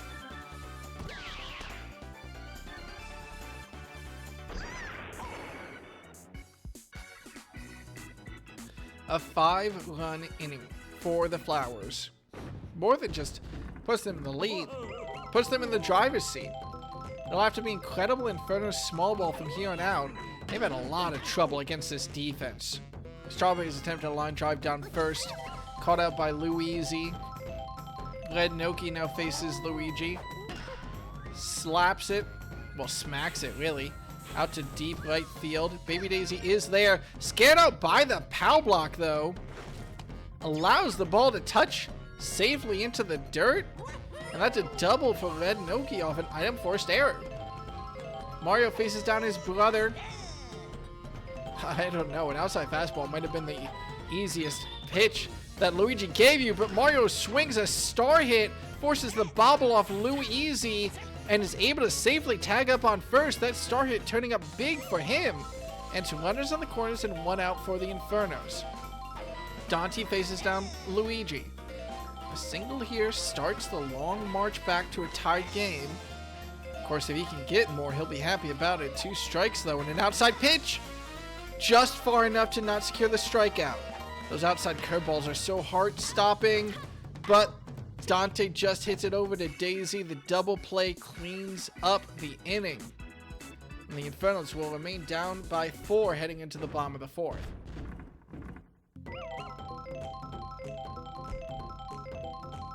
JC versus Mario. Bat number 9, of course, for the Flowers. We'll have to try to swing through a fireball. A little late on that. That's strike 2. An inside fastball. Well, she's able to make contact, but she's able to just hit it straight into the dirt in front of her. Grounder means that's out number 1 at the bottom of the 4th. We'll see at the top of the batting order, of course, has any bit of luck. We'll see if I'm able to finish that sentence before Daisy gets caught out by third baseman Dry Bones. Luigi, you're going to be able to do better? Slap to center field. Finally, a hit that's outside of Red Noki's range. And yes, it will be Luigi who at least gets a base hit to make sure it's not 3 up, 3 out in the bottom of the 4th. Luigi continues the magic. Solid shot to just outside of the shortstop's range. Brings it to center field, brings it to a single. So that's your runners on first and second for Critter. It's a big, deep hit to the outfield. Red Noki under the ball. Boo can't stop it. Strawberry's there too, just to make sure.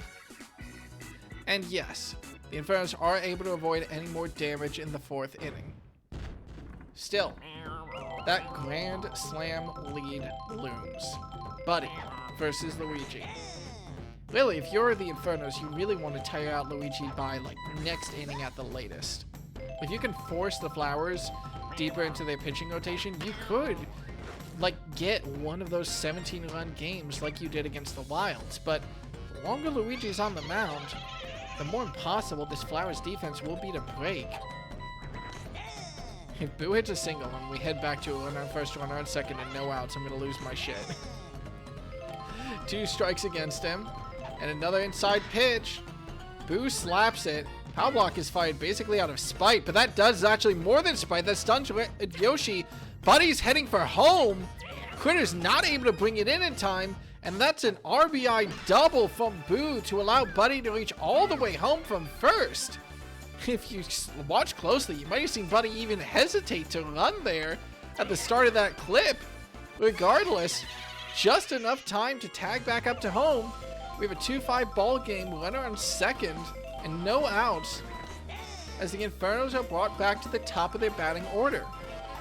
Well, Otis, what can you do? You can slap it out to center field. Pow block doesn't interfere with Baby Daisy in time, so Boo won't touch home. It'll just be runners on the corners, but there's still no outs against this Inferno squad, and this is the type of baseball they like to play. Can Heathcliff bring in another runner? Charge hit is good, but it's a weak shot. It's a little bit too bad. It is a double play. Boo does run home, but, well, as my co-caster would say, double play means no credit for an RBI. So it's 2 outs against the Infernos. They've managed to make this a 2-run game. Drybone slaps it. We'll try to keep this rally going just a little bit longer with that single.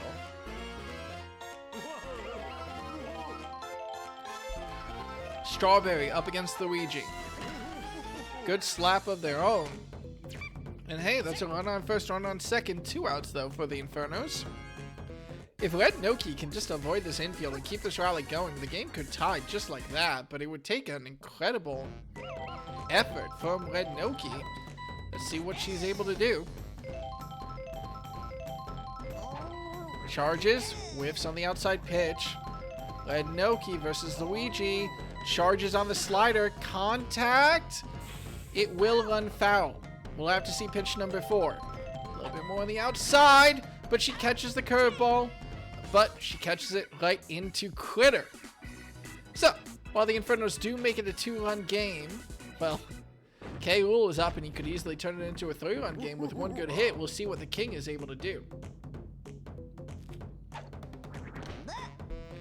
Both his hit attempts so far have been home run candidates.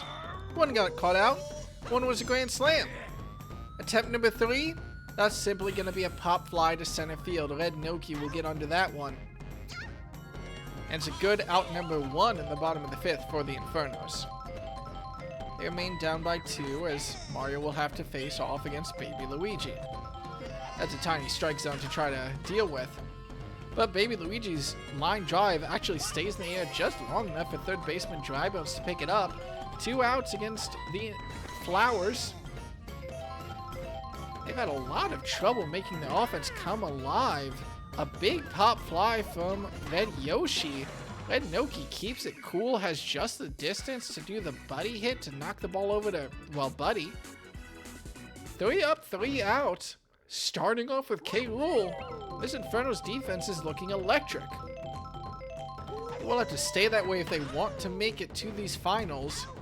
They'll have to find a little bit more offense if they want to make it there too. Mario's line drive, just too straight down the middle. Baby Daisy fields that one for out number 1. Alright, Dante, we've seen some spooky shenanigans from you before. The shout out to right field is pretty good and will result in a single for the captain. Don't be too spooky, though, or else Buddy the Shy Guy might have a little bit of trouble following you up. Then again, maybe you'll also freak out Luigi on the pitcher's mound. Maybe should have tried to scare him a little bit more. Buddy's hit simply goes right over to Critter. Critter and Daisy turn the double play and turn the Infernos away in the top of the 6th. Welcome back to the Daisy chain, of course. We'll see what Mario is able to do against it. He still has a long way to go to make it through this inning, through this game. The Infernos have not had to turn to pitcher number 3 yet, but honestly, if there's one game where they're going to have to do it, it'll probably be this one. Baby Daisy's ground ball is, of course, fielded easily by Heathcliff for out number 1. At this point, it's a question of stamina, though, for Mario. He did an excellent job in games number 1 and 2. Can he keep that up in game number 3? Well, when players like JC hitting it to Heathcliff for out number 2, it's a good sign for him.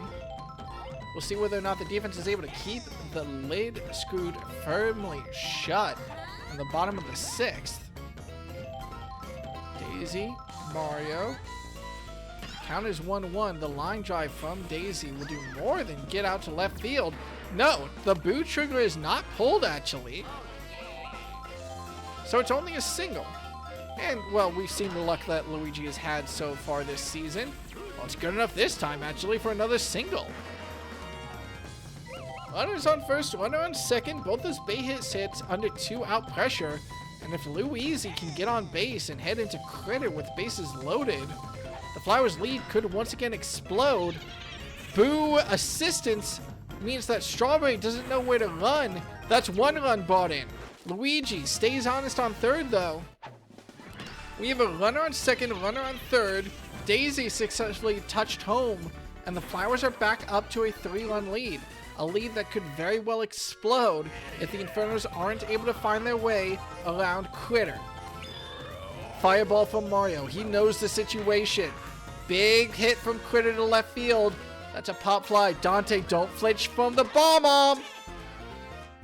He keeps his cool just long enough to knock the ball over to Red Noki, and while 1 run is batted in, that could have been so much worse for the Infernos.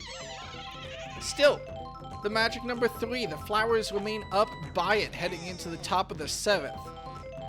And, well, the Infernos only have 3 innings left to find a way to close that gap.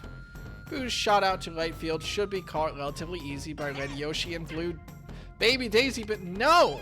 It bounces off the wall. It's just out of Red Yoshi's grip. And that's a double for Boo. What excellent aim. Grounder from Otis follows that up perfectly. And it's runners on the corners with no outs for the Infernos.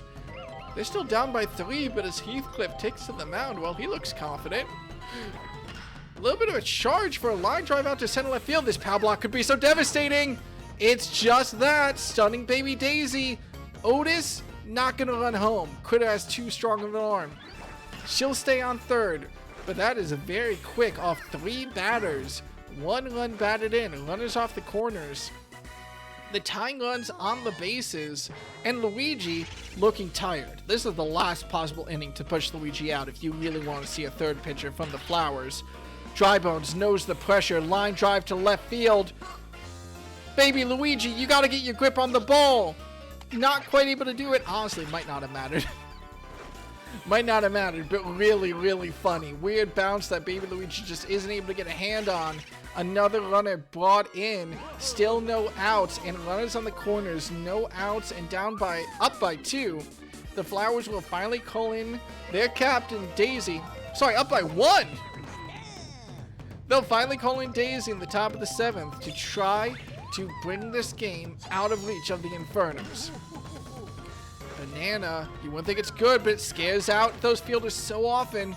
Critter, though, stays just on the ball enough to buddy knock it over to Luigi. Well, I guess just knock it over to Luigi for the out. 1 out. Tying run remains on third.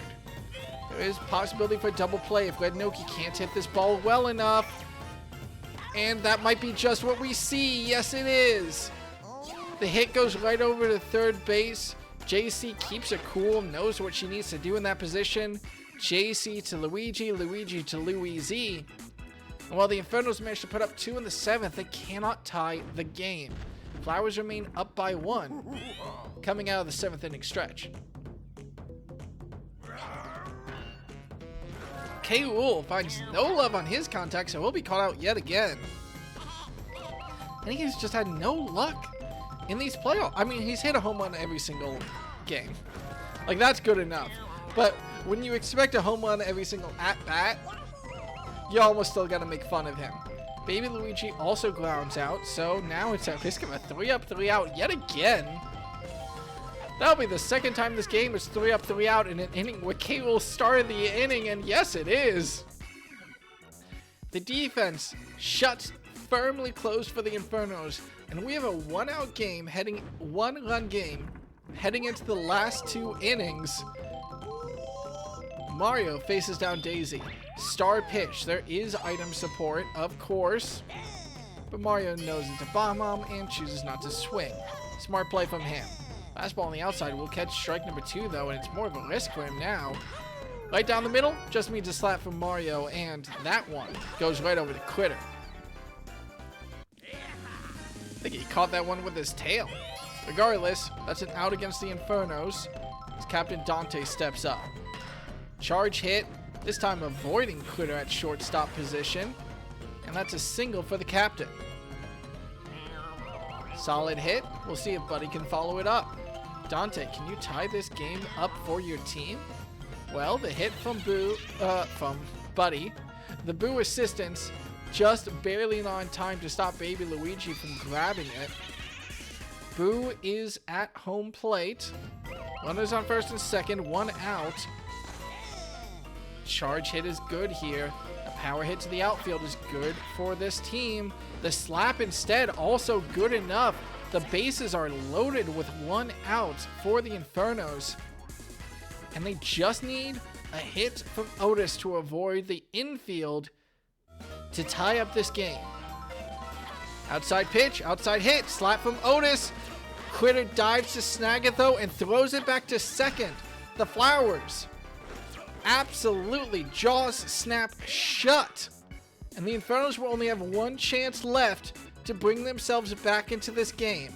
They'll be down by at least one heading in inning number 9. Will they be down by more though? Well, we'll see what the Daisy Chain has to say about it. Baby Daisy versus Mario. Shot out to center field, caught by Noki.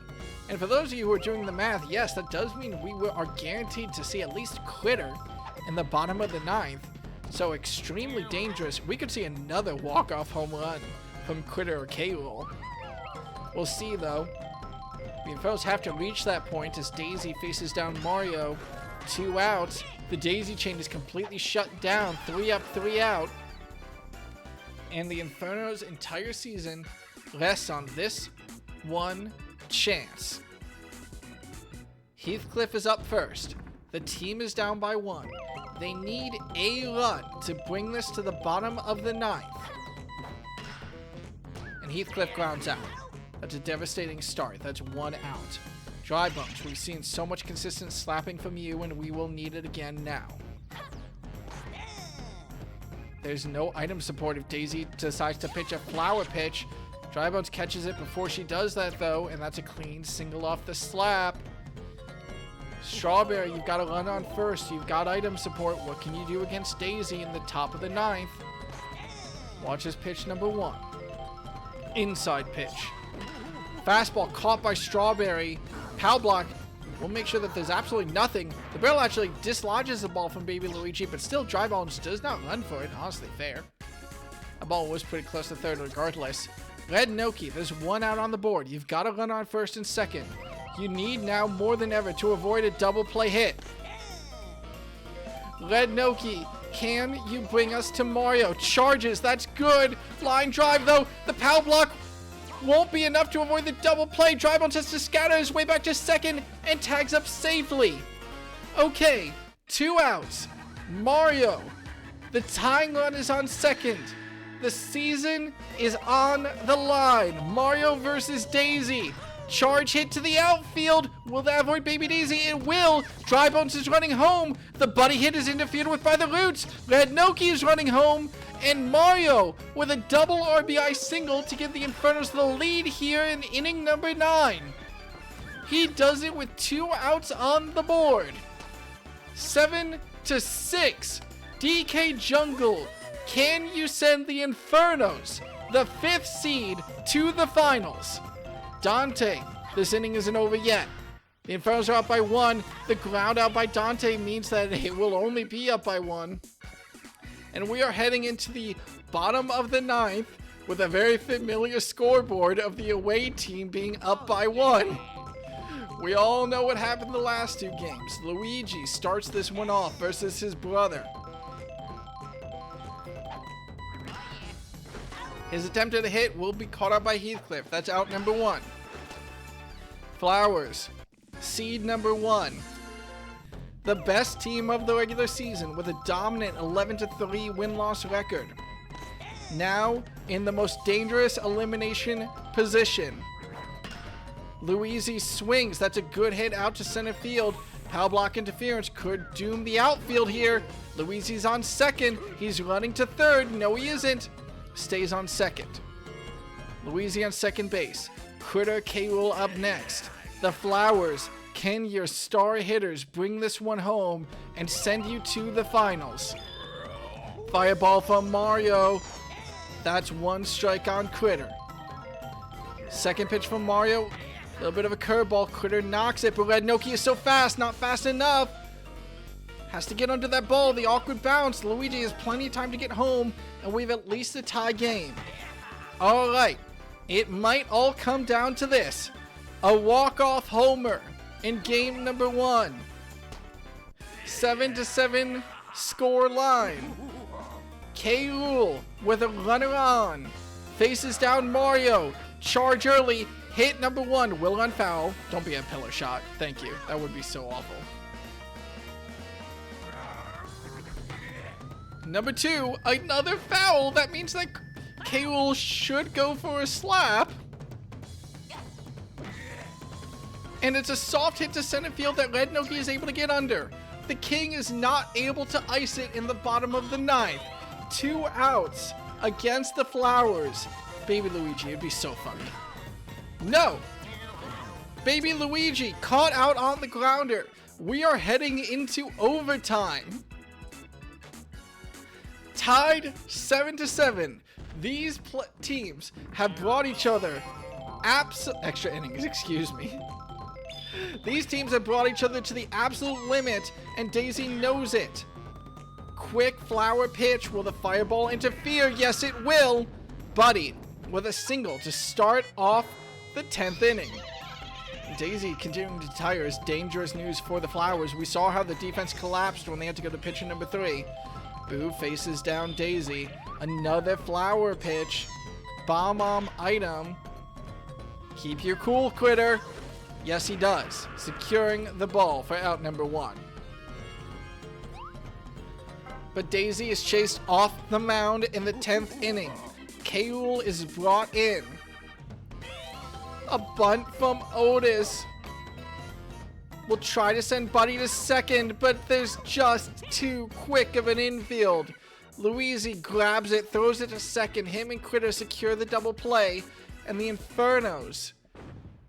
Nothing in the 10th. They need to stop the Flowers in the bottom of the 10th. Red Yoshi versus Mario. Slaps it. Well, Pow Block won't stop Boo from standing firm on first base and securing the first out. So the daisy chain is up yet again. 3 up, 3 out last attempt. We'll see how they manage to do this one. In the bottom of the 10th, it matters so much. Baby Daisy has 2 strikes against her. Mario still looking relatively fresh. His fastball is good enough to force a weak hit out of Baby Daisy. Her ground out is good news for the Infernos.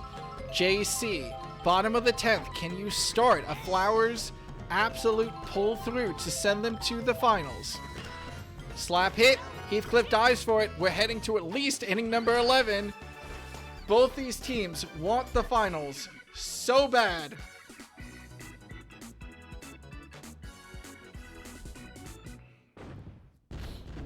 But there's a dangerous ticking time bomb for the Infernos. If K. Rool is really able to come back up to the plate, he might be inconsistent in this series, but he could be enough to ice it. Right now, he has to act as the pitcher for these Flowers, and he does more than that. He gets a strikeout on Heathcliff. Straight fastballs, straight gas, and no swing. Dry Bones at least keeps his cool, swings for a single. There's 1 out against the Infernos, but they have a run on first, and Strawberry has been so consistent. Should be able to catch his fastball just fine. No, the line drive goes straight to Luigi. Jumps up and catches it for out number 2. Simply lands on the base for out number 3. And the Flowers in the bottom of the 11th are back to the top of their batting order. Daisy versus Mario. This is the opportunity. This start of the batting order has been so consistent for the Flowers, but not consistent enough. Daisy starts off the inning with a ground out. Luigi. Mario's still going so strong here on the batter's mound. Pitching mound, excuse me. Incredible performance by him. Luigi, bit of a soft hit. Buddy doesn't have to dive for it. He's just able to waddle under it. And that's 2 outs now against the Flowers. Luigi, if you can avoid the 3 up, 3 out here, line drive to center right field, that might, well, it won't be good enough to bring the line home.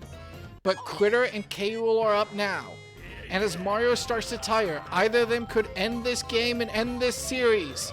Fireball from Mario, trying to force a weak hit off Critter, but he doesn't swing on it. Inside pitch, a bit of a curveball, strike number 2.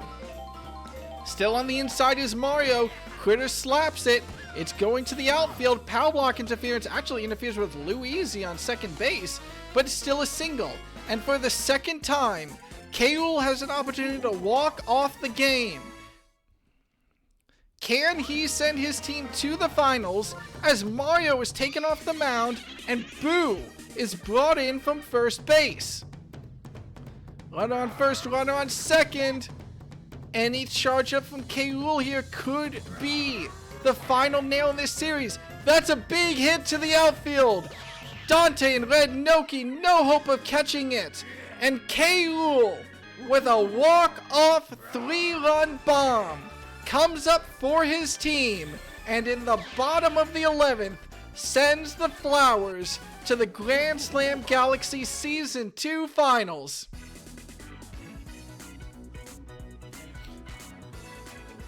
What a series from both of these teams. The Infernos, such a good effort all the way up until the end. All these games coming to the last possible moment. But in inning number 11, K. Rool knocks away another homer, seals the game for his team, and the number 1 seed in Grand Slam Galaxy Season 2 will make it to the finals.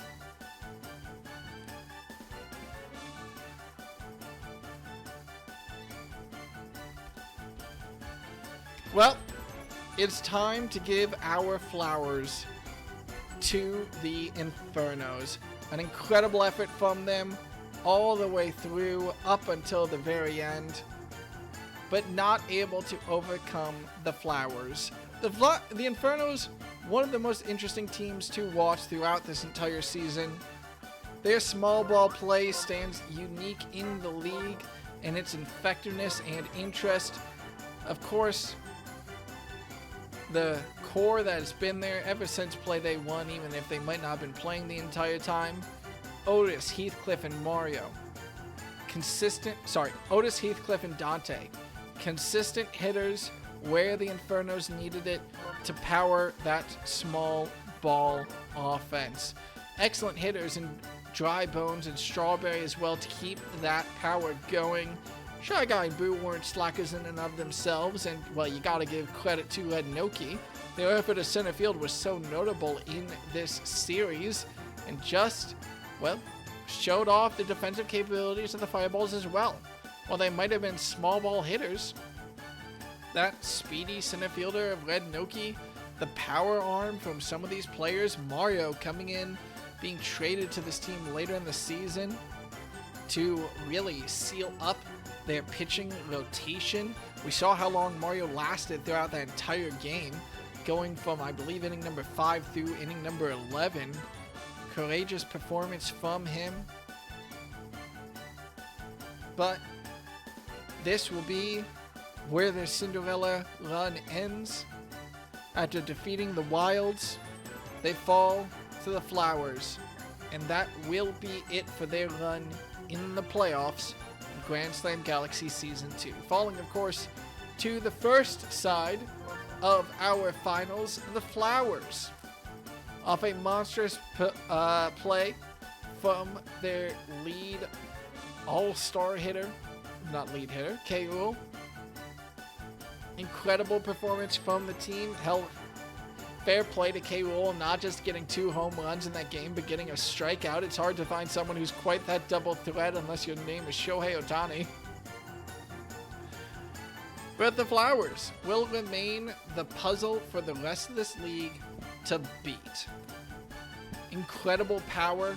You can stop Critter and K. Rool once, but can you do it every time? Incredible consistency beyond that. Daisy, Luigi, Baby Luigi, and Red Yoshi, when they want to show up, can bring in the small ball play to power up those big star hitters. Not to mention the Luigi-Daisy combo. one of the best pitching rotations in the league and proving it here in the semifinals. They've got defense, they've got offense, and they've got a finals appearance. We'll see who their opponent is, but it's another electric series as the Flowers take it 2-1 over the Infernos. Now we head to our second semifinal series of the day. On the other side of our bracket, we just saw the first seed take on the 5th seed. Now we see the 2nd seed take on the 6th seed,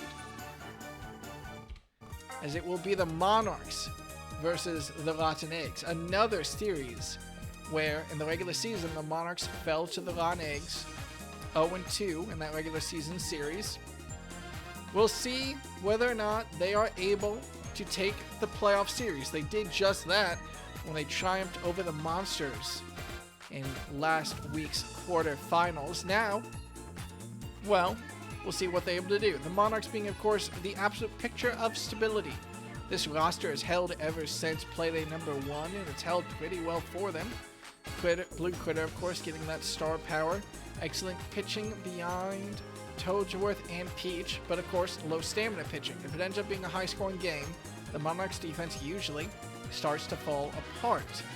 But if as long as it remains low scoring, when you've got a consistent hitter like BP, when you've got a consistent hitter like Blue Toad, when you've got a star hitter like Blue Critter, you have the ability to put up those numbers consistently and try to keep your opponent iced out. The closest to a control deck you will get to in Grand Slam Galaxy, I suppose, if I may be that much of a nerd. On the other side of the field, the Rotten Eggs. 2nd seed in the lead, 10-4 final win-loss record. Very scary opponent for any team to try to face. Pretty consistent batting power with hitters like Salamander, the Red Critter, with hitters like Firebro, with hitters like Birdo and Wario who can do their line drives. It's hard to find a weak link in this batting rotation, and that has led to many problems for the defense for this league. We'll see whether or not it will mark the end of the grave, the end of the line for the Monarchs. Beautiful performance from them, of course, in the quarterfinals. They need to win this series against the Rotten Eggs in order to get the honor of facing the Flowers. And wouldn't that be a finals? Wouldn't that be the 1st seed versus the 6th seed to decide it all? The Rotten Eggs, as the higher seed team, get home field advantage first and last. Their pick is Wario City during the daytime. A high-scoring game where they will look to take advantage of their sluggers to win one out over the Monarchs. The Monarchs, fan of Mario Stadium, take us back there for their home field game. And after they manage to ice it out over the Monsters, if they can keep the Monarchs, or the Rotten Eggs, equally, iced on the field, they should have a good chance of taking their home field game as well. If it comes down to it, the tiebreaker will be familiar to any Monarchs fans. We'll head over to Daisy Cruiser at night, where the Monarchs won Game 3 against the Rotten Eggs, where they actually got their first win of the season, I think? Hang on, yeah, the Monarchs' first win of the season was in Playdate number 3 on Daisy Cruiser at night. So, maybe a little bit of luck, maybe a little blessing, maybe a little bit of storytelling. We'll see what the Monarchs are able to do as we head into game number 1 of this semifinal. It's the Monarchs, seed number 6, versus the Rotten Eggs, seed number 2. The Rotten Eggs, home field, to start this one off, Wario City. A little bit less chaotic of a field during the daytime, of course. Those arrows in the outfield will knock the ball a significantly shorter distance during the daytime than they were during the night. We'll see whether that matters against a hitter like Blue Critter, as Thermite starts for his team's defense. The grounded from Blue Critter is able to find its way through the hole between shortstop and third base. And that's a single to start off this Monarchs offense.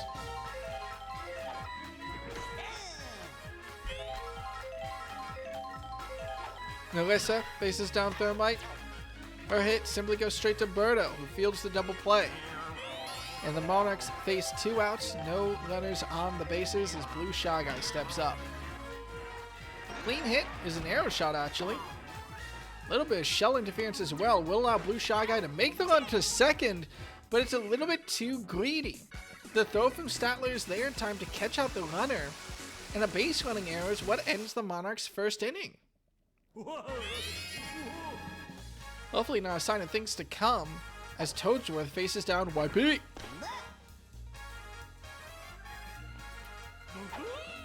YP going for an early charge, but that shot straight down center field will just be easy pickings for Toadette. It's the first out against the Monarchs in the playoffs after they got a bye in the quarterfinals. I thought there was going to be a beanball on Salamander, but no. Those slow curveballs from Toadsworth are hard to get truly isolated out for these batters. Salamander does a good enough job though. Line drive to center field, gets a single. That'll be the first runner on for the Monarchs. Actually, first runner on for this side of the semifinals. But the dive from Blue Critter, and the inning ends in a double play. Thermite's hit goes over to second base. Blue Critter shows off why Critters are so good in that second base position. Snags the ball and secures the out on batter number 3 against the Monarchs. No luck for either team in inning number 1. Gas still remains very much in the take for this Monarchs offense. Blue Noki might have a little bit of trouble. Firebro does reel in her grounder for out number 1. But behind her, you've got Big Oil, BP, you've got Blue Toad, and these batters are anything if not consistent. BP with a solid slap to center field for a single. We'll see what Blue Toad is able to do behind him. Pitch right down the middle. Blue Toad will just watch that, not liking it. Pitch basically right down the middle again, and well, it's a solid hit for Blue Toad. The arrow shot redirects it out of Statler's glove. You saw the player grab for it, but just out of the range. And, well, the 2 slappers come up big for the Monarchs. It's runners in the corners. Toadette faces down Thermite. Opportunity for the Monarchs. I like that Thermite threw the ball over to third base, even though BP literally never stepped off the base. Birdo is able to catch Toadette's ball. Not only that, the slow suction ball catches Blue Toad off the base. That means it's an easy double play. That means that the Monarchs, despite runners on the corners with only 1 out, are not able to convert. We're going to head into the bottom of the second, still at a 0-0 scoreline. And Firebro is here for the Monarchs. Now, Toadsworth slow balls are very, very tricky for these players to try to catch out. We'll see what Firebro is able to do, but he's up on 2 strikes. I was going to say quickly, but pretty slowly. Still feeling confident enough to charge, and it's a big deep hit to right field. That one's going to be close. No. Not in range for Blue Noki. But as the first batter of the inning, Firebro won't be able to do much more than bring in a single run. The solo shot bomb to right field starts off our scoring. If this game remains low scoring, of course, that's still great news for the Monarchs. So 1 run is not exactly devastating. It's not even going to chase Toadsworth off the mound. We're still in the bottom of the second. Yellow Toad up next against Toadsworth. Curveball, but Yellow Toad is able to catch it. And Blue Noki is able to catch that one. Out number 1 at the bottom of the second. We'll see if Captain Birdo is able to do much better against Toadsworth. Slider. Caught by her. Deep hit to center field. This one should be catchable, though. And yes, Blue Toad and Toadette snag that one for out number 2.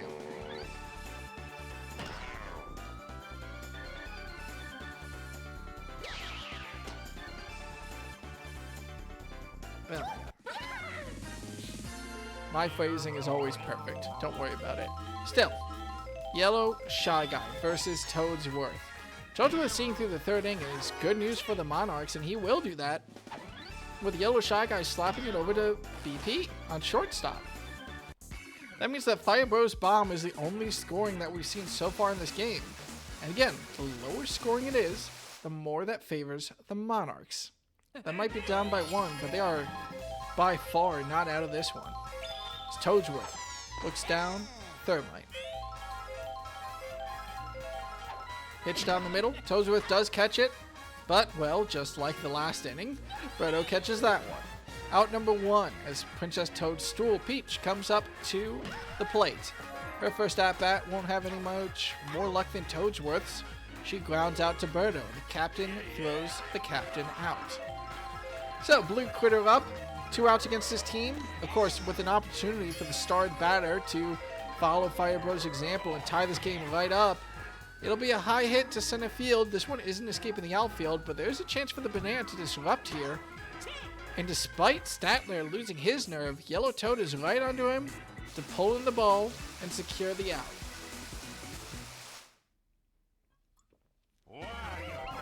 No luck for the Monarchs through 3. The Ron Eggs only with 1 run in the tank though. We'll see if Wario is able to put up much more of a threat. His single is a shot out to center field. Toadsworth is starting to tire if he can make it through the bottom of the 3rd. That's perfect for the Monarchs. Statler's attempt at a slap to right field, caught out by Blue Critter, and the second base player remains so key for this Monarchs defense. That's 2 outs now. And what was a very dangerous position is now looking a lot safer.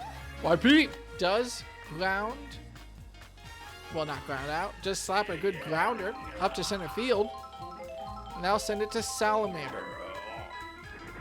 2 outs for his team. Deep charge just leads to another grounder, so the Ron Eggs do have a runner on first and second. 2 outs remains a threat, but if Thermite is able to get on base with 2 runners on, another slow ball from Toadsworth is caught, but the fireball won't come nearly in time to stop Big Oil from getting caught out. From getting the throw out, excuse me. The Ron Eggs find nothing in the 3rd, and this remains a 1-run game, 4 innings in. Toadsworth is still on the mound for the Monarchs, so that means the earliest Peach is going to come in is the 4th.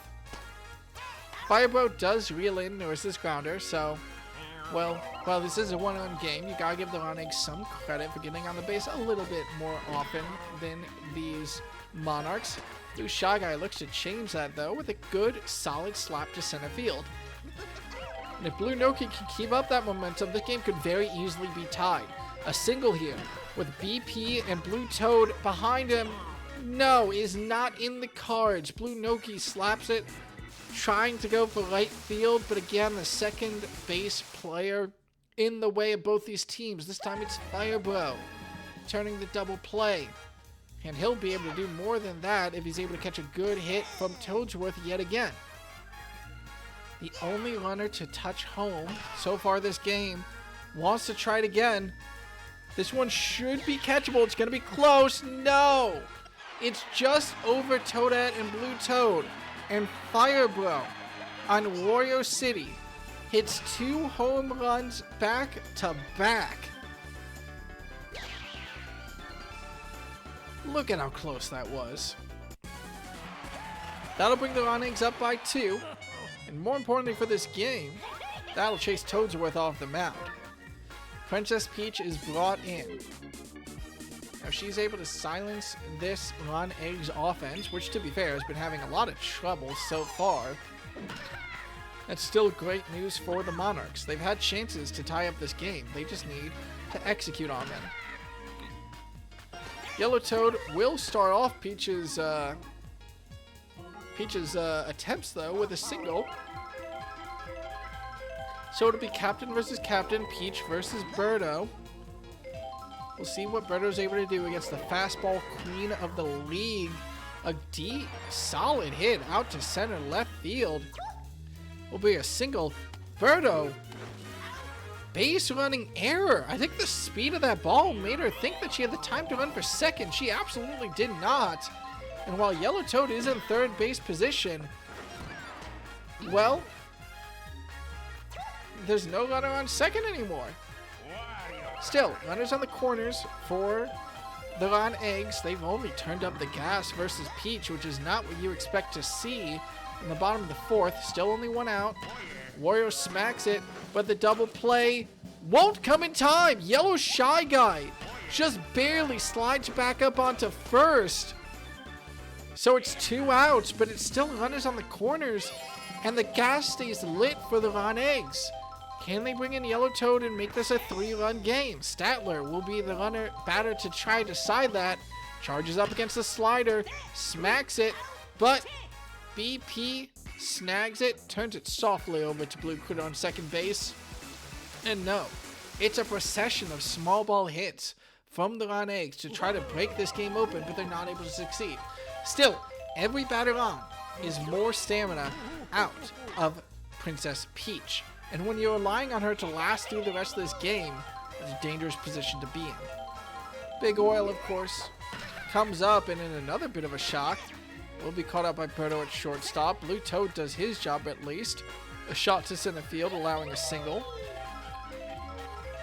So it's Toadette versus Thermite. Her shot caught out, and well, unfortunately for Blue Toad, this would be a very familiar situation as Birdo suctions up the ball, then throws to first for the double play to end the inning off a Toadette. But the final out is on Blue Toad. Back to the top of the batting order for the Ron Eggs, but YP, not a lot of luck for him so far this game. His slap is caught out by Big Oil on shortstop. Salamander, batter number 2, faces down Peach. Charge. This one's not a grounder. This one's high. It's a bit of a fly ball, though, and with two fielders underneath it, Blue Noki and Toadette are able to keep their cool and get out number 2. Thermite versus Peach. Will there be a runner on for Firebro? No, there will not. It's 3 up, 3 out for the Ron Eggs as Peach finds her defensive stride and keeps this game tight.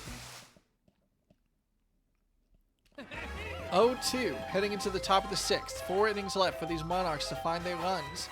Toadsworth will have to start off their offense here. Thermite versus Toadsworth. Hi-ho, says Toadsworth. And hi, wow, says Toadsworth. Both the outfielders stunned. That's a double for the veteran. Solid shot out to right field. Power block assistance, storm drain assistance. And Princess Toadstool isn't able to capitalize. Her shot goes right over to second baseman Firebro, and Toadsworth is caught off the bag as Firebro turns it over to Birdo at second base. Blue Critter, though, with a chance to quickly get a big home run for his team. Skirting over the edge of the outfield fence, and these Monarchs are keeping me on my toes. I'm not able to finish describing the previous play before I have to start describing the next. The starred players are responsible for all the runs in this game. 2 home runs from Firebro, 1 home run from Blue Critter. What's the scoreboard? It's 1-2. Firebro will start off the bottom of the 6th, but this game is 1 run to decide it. With 3.5 innings left to go. Firebro versus Princess Peach.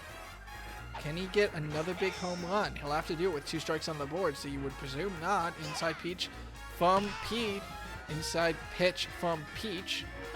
Her slider caught by Firebro, but it runs foul outside. Another slider, and it'll just be a line drive. It'll be a clean single from the man, but no big home run in his 3rd at-bat. Sigh relief for the Monarchs fans as Yellow Toad steps up to face off against Peach. We'll see what he's able to do. Inside pitch. It's just slow enough, actually. That Blue Critter can just step on forward, turn it over to Blue Pianta at second base. Blue Pianta throws it over to first, and that's a double play. But Blue Critter's jump just barely misses the shot from Birdo out to right field. So there will still be some action from the Ron Eggs. Run on first for Yellow Shy Guy as he faces down Peach in the bottom of the 6th. If he gets on base, Wario does come up next. The slap is good, so we will have a run on first, run on second for Sub-Captain Wario. He could try to blow this game open. A line drive would be good. A slap would be good. Does he go for it all in this situation with 2 outs? Does he go for a charge hit? No, he simply watches 2 strikes fly by him, and on the inside pitch on the last lifeline, slaps that slow slow slider and is caught out on the ground out. The Ron Eggs try something despite being caught up in 2 outs, but they're not able to close the deal. We will head into the last 3 innings of this game with a 1-run score difference, 1-2, up on the scoreboard as the Monarchs and the Ron Eggs continue this game. Blue Shy Guy caught out by Firebro trying to go through center field. It's a hard catch for any fielder to get. Firebro is actually notably the only bro left in this tournament. Boomerang Bro knocked out in the quarterfinals. Hammer Bro didn't make it to the playoffs. So he's the last bro to try to make it to the finals. If his team can find its way past a good slap from BP.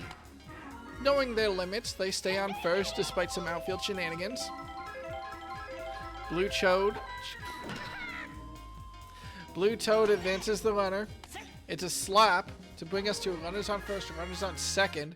That does mean there's a runner in scoring position for Toadette.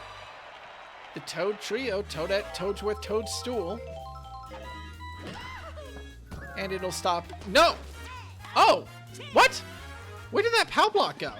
It, I think, technically hit the ball as Firebro reeled it in, which knocked it out. I think that Blue Toad still would have been caught out from the right fielder coming in and throwing him out. But, no, that's not a new name suggestion. But, still, a unique end to that inning. Sends us to the bottom of the 7th. Statler faces down Peach. Statler heads back to the dugout. Slap to Big Oil is simply out number 1. And the Ron Eggs return to the top of the batting order. Why, Pete? It's a good line drive out to left field. Sorry, left field to right field. So, with 1 out, he does show up. Salamander now faces down Peach. And an early charge learning from it, but that early charge simply leads to a pop fly and 2 outs on the board. We have yet to see Firebro come up to the plate with runners on. And unless Thermite can get a single here, which he's had some trouble doing in positions like this, line drive up the middle. Yes, he can. Okay. Runner on first, runner on second after Thermite hits a single. 2 outs on the board. Peach needs to keep this game contained by forcing a weak hit off Firebro here. Can she do it? Bottom of the 7th. Firebro swings. That is a big hit, but it is not catchable. Blue Toad gets there just a moment too soon. And Firebro hits the 3rd homer of the game to send his team to a Grand Slam lead. The Ron Eggs lead off against the Monarchs 1-5. And as Peach starts to tire, she is taken off the mound. Blue Noki is brought in. And unless Blue Noki can be the defensive pitcher of the ages with 2 outs on the board, this is going to be a dangerous one for her to try to find her way through. Yellow Toad slaps it, sends it to right field. Peach is able to scramble under it for the 3rd out. But it's a dangerous position for the Monarchs. 2 innings left, and they're down by 4. Not only that, they haven't managed to chase the starting pitcher Thermite off the mound yet. Toadsworth will keep putting some gas on that suggestion with a simple hit out to center field for a single. Peach facing down Thermite. We'll see what she is able to do. Outside pitch. She'll simply have to watch it fly. Comes in now, though, with the inside pitch. Forces a weak hit, and that is a double play. So with only 2 opportunities left, one of them involved but passed the Monarchs by. Blue Critter, can you be the hero your team needs? Another big hit down center field. It's a story of star hitters for both these teams, but Yellow Toad and Statler are able to get there in time for the 3rd out. The Monarchs will be down by at least 4 in their last attempt for the game, and we will see whether or not the Ron Eggs are able to be the first semifinal team to not have to see the bottom of the 9th. Birdo faces down Noki. Curveball caught by Birdo. That's a clean line drive to right field, but it's a little bit too clean. Peach manages to snag it. A 3 up, 3 down would, of course, be great here for the Monarchs. Yellow Shy Guy's hit, also caught out. This one didn't even make it to the outfield. This one caught out by Blue Critter. Okay, Wario, will you face 3 up, 3 out here? Slap to center field. Manages to touch concrete before Toadette is able to get under it. So we have a runner on for the Ron Eggs as Statler comes up. Batter number 9 in the order, of course, facing down Blue Noki. Swings on it. Blue Critter simply snags it, though, and we are heading to the 9th inning as the Monarchs and the Rotten Eggs are in a little bit of a weird pickle here. Monarchs down by 4. They're in batter number 2 of their order, so they'll have to see 9 batters in order to get back to Blue Critter, but they kind of have to see 9 batters anyway to make up 4 runs. Weak shot by Narissa, though. That's out number 1. 2 failures left before we simply head right over to game number 2. Thermite versus Blue Shy Guy. Blue Shy Guy catches the ball, but Fireball reels it in. No mistakes left for the Monarchs if they want to see the bottom of the 9th. Pitch from Thermite. Chance for him to make a complete game. Blue Noki knocks it to third baseman Wario. It's 3 up, 3 out. And the Ron Eggs secure over the Monarchs 1-5 in their home field game of Wario Stadium. Big home runs from Firebro remain the story of that game. Pretty solid from that player, but if you rely on your star hitter, that's a lot less consistent. Then again, you might say that's more damning on the Monarchs, as their single run comes off of a Blue Critter solo shot homer. Firebro will, of course, get MVP honors there. Well earned from him after 3 big homers and being the only one to actually bring in any runs for his squad. It's kind of hard to take anything away from that game.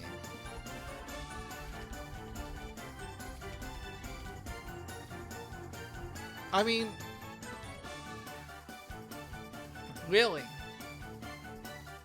the Monarchs and the Ron Eggs, neither team is really able to get gas going.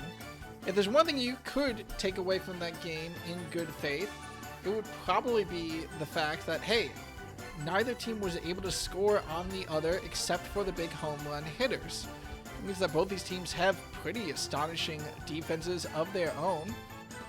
And should the flood break in any big inning, the Monarchs have a real good chance to take Mario Stadium. More than a good chance, they did take it off the Monsters in that quarterfinal series. So, they'll have to do or die by taking another game off another team. Now, last time on Mario Stadium, they were the away team. This time, they will be the home team. So they get home team advantage heading into the second game of this series, and they will have to execute on it. It's do or die here for the Monarchs if they don't want to be eliminated. If we want to see a first seed versus 6th seed fight for the finals, the Monarchs will have to pull away with a win on Mario Stadium and take us to their homeland, take us to Daisy Cruiser. We'll see what happens. After another quick bathroom break. You gotta do what you gotta do. I'll be right back.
Okay.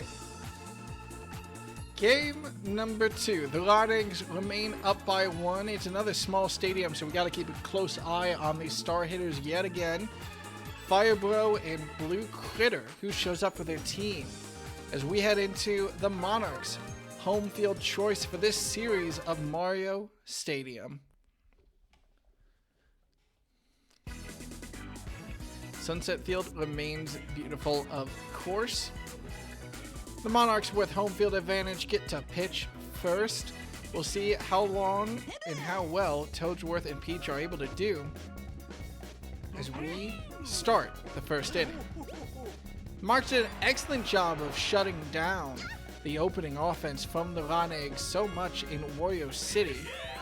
So, while Pete does start with a single on that line drive to right field, we'll see whether or not the team is able to keep it going. Salamander with a deep hit to right field, but Toadette and Blue Noki are there.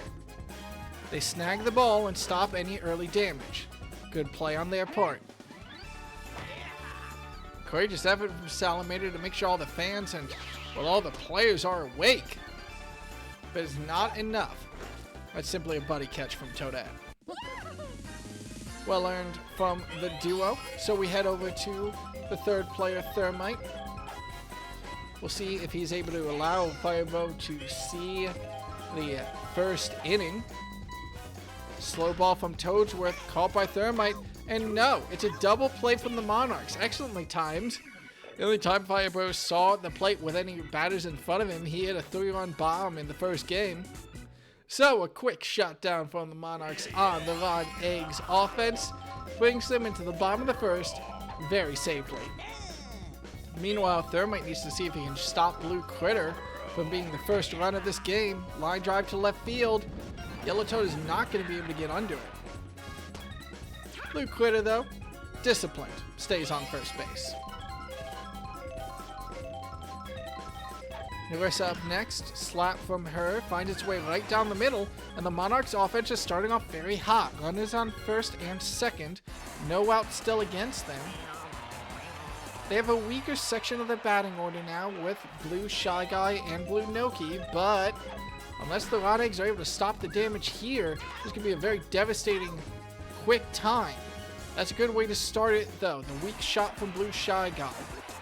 Firebro fires it off to second. Birdo fires it off to first. Double play. So instead of no outs, runner on first and second, it's 2 outs, runner on third. Blue Noki could still bat him in and bring in the first run of this game. But no, Blue Noki's grounder doesn't escape the infield. Birdo throws it to first. And no one finds any success early in this game.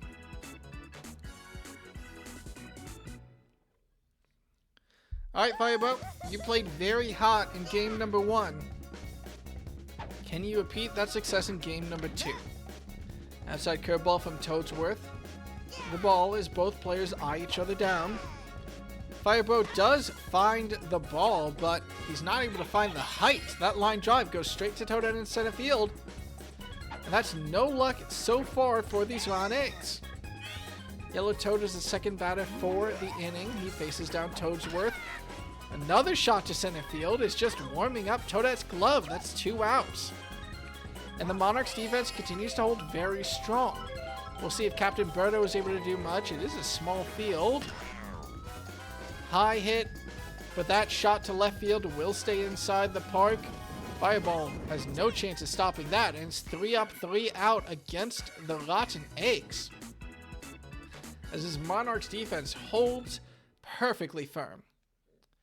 Now in the bottom of the second, Big Oil starts off against Thermite.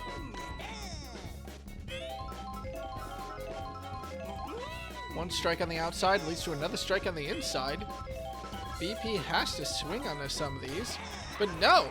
Simply watches all 3 strikes fly, and that's a strikeout for Thermite to start off the second inning. Well, to start off the bottom of the second inning. Blue Toad, though, the second consistent batter for these Monarchs. Needs to redeem the lineup here a little bit, but no, it's a grounder. It simply leads to a ground out. Firebro fires off that one for out number 2. They 3 up, 3 outed the Ron Eggs. Now, unless Toadette can get on base, well, the Monarchs face the same risk. Her attempt at a clean center field shot intercepted beautifully by Firebro. And I want to take a second to highlight the shortstop and second base position for both these teams. The Monarchs, of course, running the classic shell. They've got a Pianta and a Critter. It's really, really hard to find a hit that can evade both of those players. They've both been such great standout shortstops and second base players for so many teams. So it's a classic bit of defense from the Monarchs. On the Ron Egg side, as Yellow Shy Guy grounds out, they do a little bit of what the Monarchs did last season. Last season, the Monarchs had Fire Bro and Boomerang Bro. Those Bro catches were absolutely devastating to anyone trying to escape the infield, as Wario's line drives caught out by BP. And this time, the Ron Eggs are using the same strategy. Birdo's suction ball, Fire Bro's fire catch. 3 up, 3 out against the Ron Eggs, though, as the infield shows up big. Shortstop and second base. Blue Pianta, Blue Critter do exactly what they're paid to do. That means also notably that Peach won't see the field until at least inning number 4, as we remain in a shutout game. Sorry, well, no point game, I suppose I should say. Regardless, Toadsworth scrambles his way to first in time and is able to be the first player to see a sandbag in, I think, 9 batters. Good single from him as Princess Peach, batter number 9, comes up. She hits it right over to shortstop, and Birdo cleans up the double play. Now, we talked a little bit about home run heroes being the only scorers in game number 1. We'll see if Blue Critter is able to keep that legacy going. High to left field. Statler sprints for it, and Yellow Toad snags it at the last possible moment. What a catch! The outfield for the Ron Eggs is tested. That was tip of the glove. That was the last possible moment. And that is a 0-0 game heading into inning number 4. The Ron Eggs back at the top of their lineup with YP. And Toadsworth still on the mound for the Monarchs is fantastic news. Again, I would say a low-scoring game favors the Monarchs. If it keeps up like this, I don't really expect them to break as easily as I would expect the Ron Eggs to do. But, well, we saw how big home run plays can end that dream real quick in game number 1. YP! It's another good single. Salamander's brought up with a runner on first. Chargers. Big contact down left field. If this one stays fair, but it might not. No! Outside the tip of the edge of the park, Salamander with a big 2-run homer to open up the scoring for this game. And for the first time in this series, it won't be a starred player to actually bring in runs. Peach versus Thermite. Thermite simply slaps it straight over to Blue Critter, though, and that's out number 1. As the third batter gets out, and Firebro yet again comes up to the plate with no batters on the bases. Peach, of course, on the mound, should be able to tighten up this defense, and she's doing a great job so far. Thermite and Firebro both being caught out. One caught out, one grounding out to the second baseman of Blue Critter. So, Yellow Toad, what have you got? You've got a love ball coming your way, buddy. With 2 outs on the board, Yellow Toad does a little bit of a charge hit and sends one over to center left field for a single. Alright, Captain Birdo versus Captain Peach. 2 outs still against her team. Yellow Toad going for a steal. Oh, wow, I thought he was out. Yellow Toad successfully steals a base in the playoffs. Birdo hits a line drive out to center left, and that means that Yellow Toad has enough time with that stolen base to run all the way to home. So it's not just a home run hit from these Ron Eggs. It is a line drive to bring in a player. That is a little bit, well, that's more than scary news, as that is a 3-run lead against the Monarchs, but we've seen teams make up that gap before. As Peach faces down Yellow Shy Guy. Slap hit, will successfully escape the infield and put a runner on first and second. So Wario now has 2 runners on, 2 outs against him. rally for the Monarchs could still very well end here. He's not the most consistent. And these fastballs and sliders from Peach should definitely test him. Catches the curveball and just pops it out far enough that Toadette is not able to get under it. The Monarchs have loaded bases. Any infield hit ends this inning.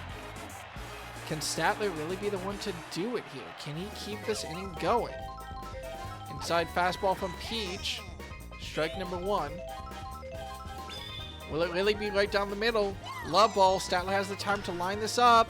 But Blue Critter stops the damage there. Snags the ball out of the air. And makes sure that those loaded bases turn into nothing. Still though, the Monarchs do manage to score 3 and open up the offense this game. The Monarchs need to respond, and they need to respond quickly. Narissa with a beautiful shot. It's a little bit too good. Shot out to center field, caught out by Statler. We'll see what Blue Shy Guy is able to do. Facing down Thermite. Star hit. Can this force a bobble? No. Statler keeps his glove on the ball. And that's 2 outs against the Monarchs. The bottom of the 4th, down by 3. Blue Noki is the one to pop it successfully out to center field. That's some good news for the Monarchs. They do have Big Oil and Blue Toad up next.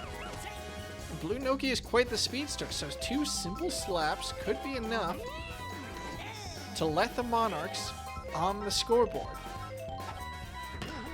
Slap hit, and BP is not able to avoid the infield. Firebro snags it out of the air and ends the 4th. Still, with 5 innings left to go, there's plenty of the time for Monarchs to make up this 3-run deficit. But they need to put numbers on the board, and more importantly, Peach needs to totally shut down this Ron Eggs offense. Love ball pitch comes in. YP finds it. Blue Critter finds the hit. That's a simple catch for out number 1 in the top of the 5th. Salamander now versus Peach. He opened up the scoring, but he did it against a Toadsworth pitch. Can he get on base against Peach? Inside pitch. He will catch it. The Boo will disrupt the outfielders. He is going to run for second, so that's a beautiful double off Salamander. Item assistance puts a runner in scoring position yet again for the Ron Eggs. Thermite now. Slaps it. Blue Critter is able to snag it and throw him out. At first, I thought for a second Salamander was going for home or something, but no. Still, with Salamander on and only 2 outs, Firebro does get to come up with a runner on. He charges early. There's a lot of power behind this, but I think it'll be catchable. No! You could hear it start to come down just a little bit early, but Firebro, after having a nice calm week off to watch the quarterfinals, comes in and says, you know, these star batters have not been performing to my expectations. That's another home run for him in this series. Peach is tired and the Monarchs are down by 5 in their do or die game for the season. Peach is taken off the mound in inning number 5. Blue Critter is brought in to try to stop the bleeding. Yellow Toad does slap it straight to Peach, who's now in that second base player position. So the inning does come to a close. The Monarchs are down by 5. Now, they did manage to score more than that in the game against the Monsters, but they were also able to get started a lot earlier.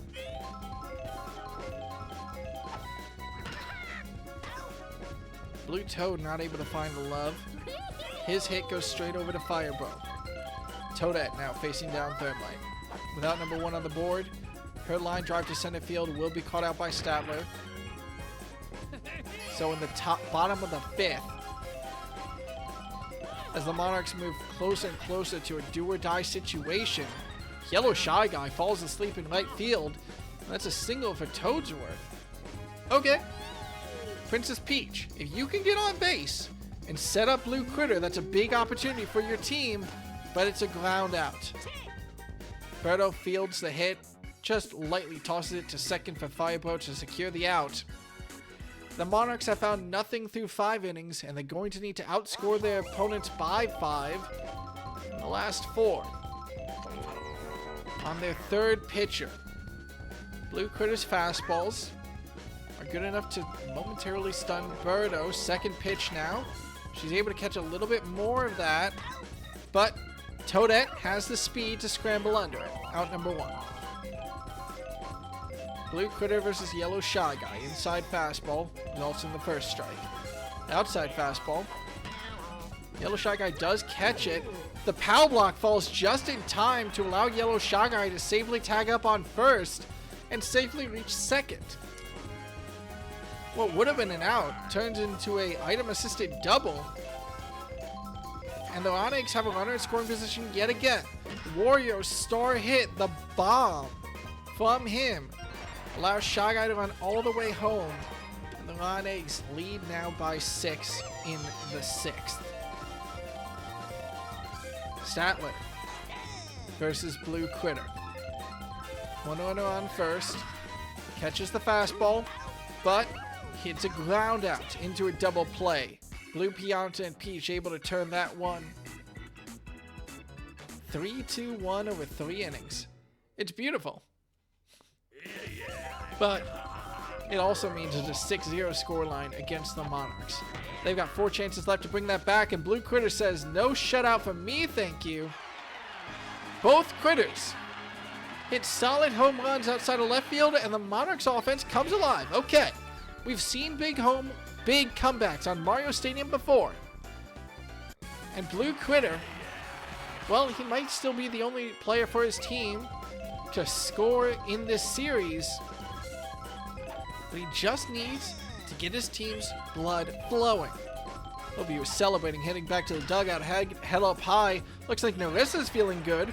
She hits a line drive out to left field, and that's a very, very good start to the bottom of the 6th for the Monarchs. Run on first now for Blue Shy Guy. Pitch right down the middle, he'll watch it. Needs a good slap here. Him and Blue Noki need to get on base. A charge hit is very good. That's a shot out to center right field. Narissa's running for third. Shy Guy's running for second, and he'll make it safely. That's a clean double. Runner on second, runner on third. No outs. Blue Noki up. Could make this a 3-run game with a good hit. Charge is again good. Statler does get under it, so he has to keep the runners honest.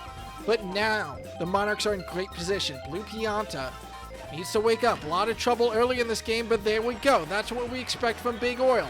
A slap out to the right field is a double RBI single, and the Monarchs, their scoring explodes in this inning. It is now a 6-3 ball game, up from 6-0, with no outs on the board, 1 out on the board. Blue Toad could keep this rally going. He's definitely expected to. There's a lot of pressure on those little shoulders, but the line drive is good. Yellow Shy Guy fields it before it really becomes a problem. But that's pretty good so far. Runner on first, runner on second, 1 out. Now Toadette has to deliver on her promise. Can she avoid the infield? Knocks it over to Firebro. He does reel it in and secure the double play. Would have been a triple play if there wasn't 1 out already. But for the Monarchs, that's big. 3 runs. Not just 3 runs, but 3 runs both in a solo shot bomb and by just bringing runners traditionally around the bases. Proving that they have the ability to score both ways in this game. Now they just need to shut down the Monarchs scoring, and they've done a good job of tamping down that progress ever since inning number 4. Can they shut them out in the 7th and keep this a 3-run game? Salamander's hit does go high to center left field, but Blue Toad and Toadette are there to secure the shot. The worst thing that could happen for the Monarchs here is Blue Critter being sent to the outfield. Unfortunately, when he tires, I think that's what's most likely for the Monarchs. Now, whichever side of the outfield he's sent to, Blue Toad or Blue Noki, which have both acted as substitute pitchers, he will break up chemistry on that side. You kind of hope that Blue Noki is the next pitcher, considering that most of these Monarchs shots have been to left field. But Thermite with a grounder straight up the middle means it's a runner on first, runner on second, and Blue Critter faces his biggest challenge. He faces Firebro. Early charge from Firebro. No home run shot, though. It's just a line drive up the center. It's good enough to start sending YP home, though. YP does safely reach home. That's a single from Firebow that results in an RBI, results in a runner successfully touching back up to home plate, and results in a 7-3 scoreline. The Monarchs back up to a Grand Slam lead. With the runners on the corners, Yellow Toad faces down Blue Critter. One strike against him. One out against his team, but sees through the star fastball. But the outfield for the Monarchs comes up huge. Blue Noki sends it to Peach, sent it to Toadsworth on first, and secure the out. It does allow Firebow to advance to second, but still very good fielding. And Birdo's attempt is caught out as well.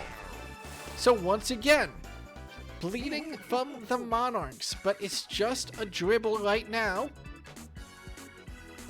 It might be able to stop the flow altogether in the next 2 innings, and if their offense can just keep running hot, this game could be within reach.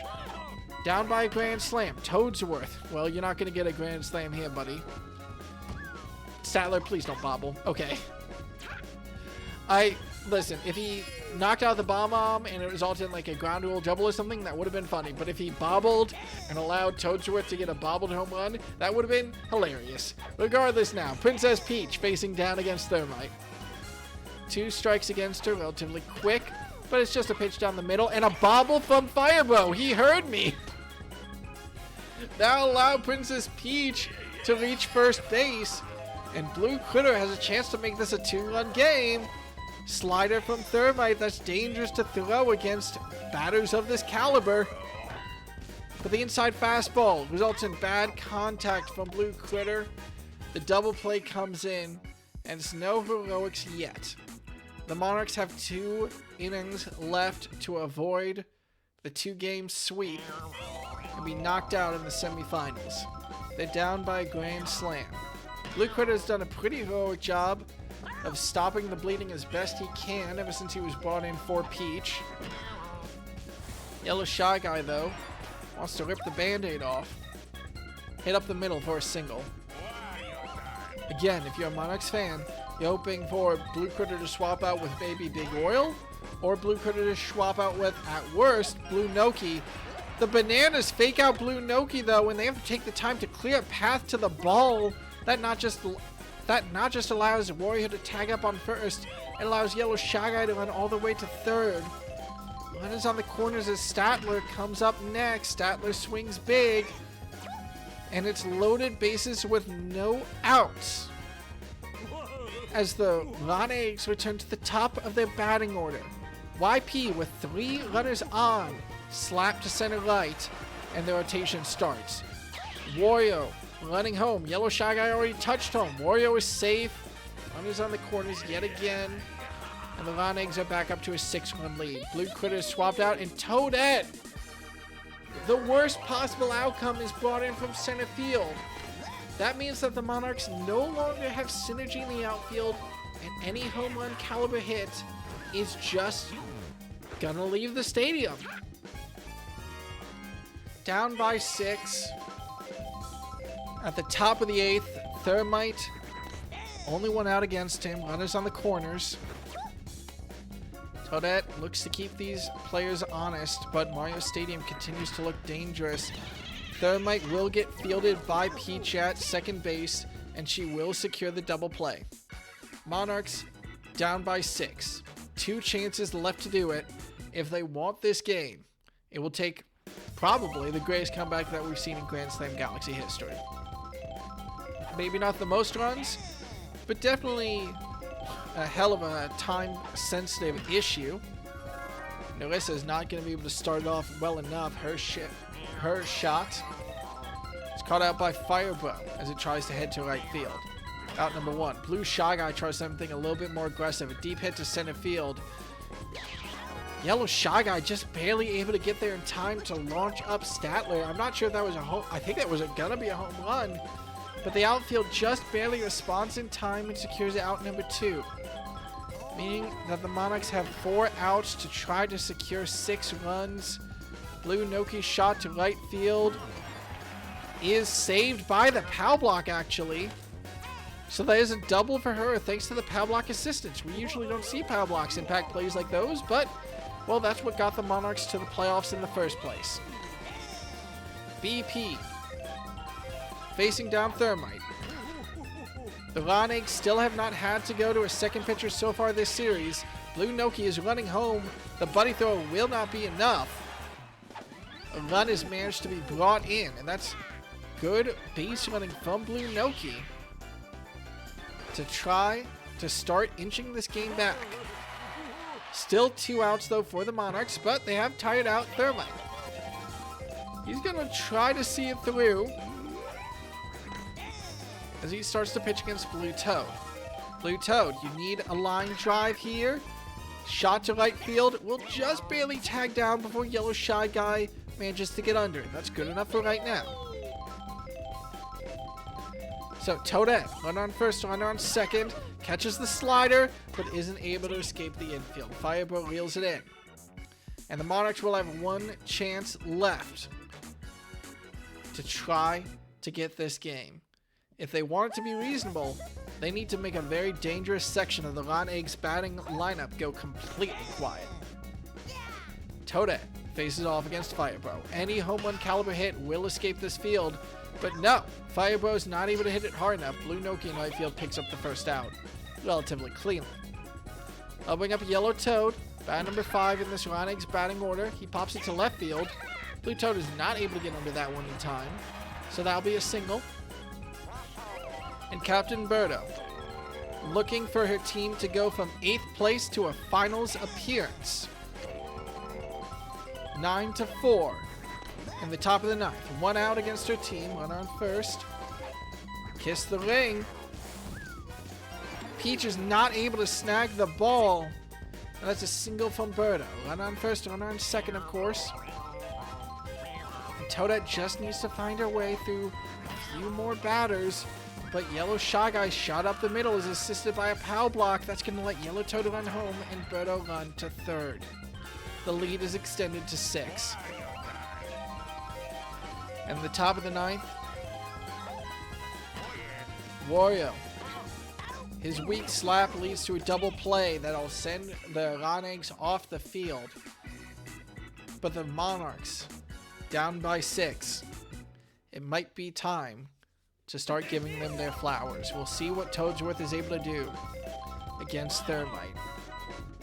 Slider from Thermite. Toadsworth does successfully make sure that ball escapes to the outfield for a single. That means we probably won't see Thermite pitch a full series.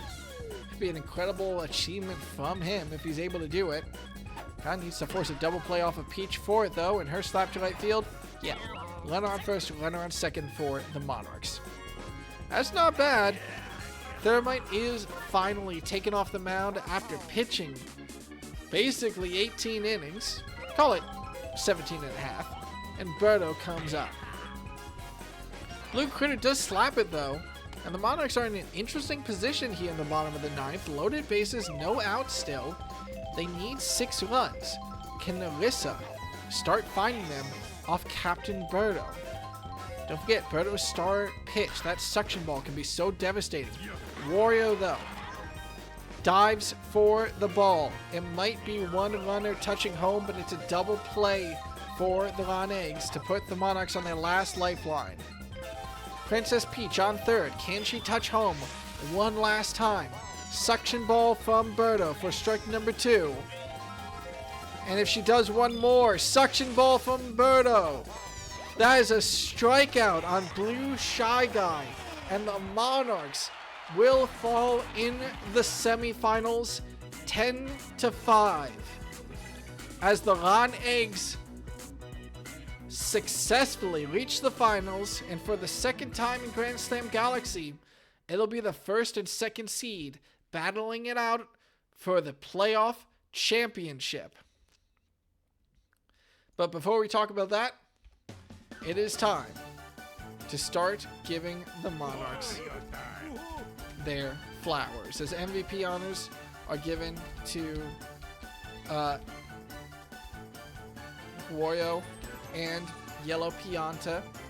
The Ron Eggs, with their consistent offense, able to bring home that one after being shut down pretty well by the Monarchs in game number 1 on Warrior City. Let's talk a little bit, though, about the team that will be retiring for this one. After being knocked out in the quarterfinals last season, the Monarchs are knocked out in the semifinals this season. Peach, all credit to her. An incredible glow up in the offseason between Season 1 and 2. Her fastballs are the most dangerous in this league, one for any batter to fear.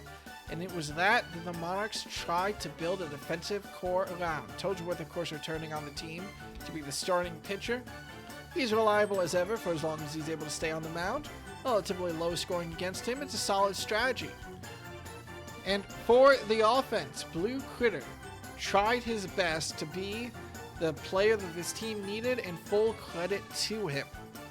Blue Pianta and Blue Toad also very consistent batters, bringing a surprisingly solid small ball threat to any teams that underestimate the Monarchs. Nurse, of course, trying to act in that position as well as second in the lineup. Shout out, of course, to Blue Noki. Of course, anytime you have a Noki in the outfield, you're going to do well. Shout out to Blue Shy Guy. Anytime you have a Shy Guy in the infield, you're going to do well. But the solid infield core of the Critter and Pianta, the incredible pitcher of Peach, this team was the defensive standout of the league. Not able to run up the scoreboard, but definitely able to grind you down. And when Peach was on, this team looked unstoppable. This team could shut down anybody's offense, as shown in game number 1 when they held the Monarchs to 5 on Wario City. That's an achievement on an offensive stadium like that, but on Mario Stadium the dam breaks, and unfortunately the Monarchs will exit our season in the semifinals. Salute to them, the 5th and the 6th seed once again being knocked out in the semifinals. And next week we will see the end of Grand Slam Galaxy Season 2. I talked a little bit about the Flowers. Let's talk about who they're going to be facing. The 2nd seed, the Ron Eggs. Excuse me. Consistent power across this lineup. When the weakest batter you can say exists on this lineup, you look at it and you say, yeah, I guess that Shy Guy is the weakest batter. You know that you've got consistent power throughout it. A very deep pitching rotation. Thermite, Bordo, and Wario all doing their best to make sure that you'll never find an easy target at the end of the game to score those closing runs on. Consistent soft batting power, consistent slap powder from players like YP, from players like Yellow Toad. While they don't slap, I would say that Birdo is very good at small ball herself with line drives. And then the home run threats. Firebug being traded over to this team in about the middle third of the season. Salamander, not a threat that you can ever take lightly, especially if YP gets on the base early. We'll have to see now. Both our finalists have very well-rounded pitching cores. Both our finalists have very well-rounded offensive cores. Both of them have a star hitter that absolutely pulled through with big home runs to send them to the finals. Now we find out next week whether the Flowers as the 1st seed or the Ron Eggs as the 2nd seed will be crowned your Grand Slam Galaxy Season 2 champions. Thank you everyone for joining me for the semifinals. I have been your commissioner, Willie or Won't He? And until our last broadcast of the season, play ball. And good night, everybody.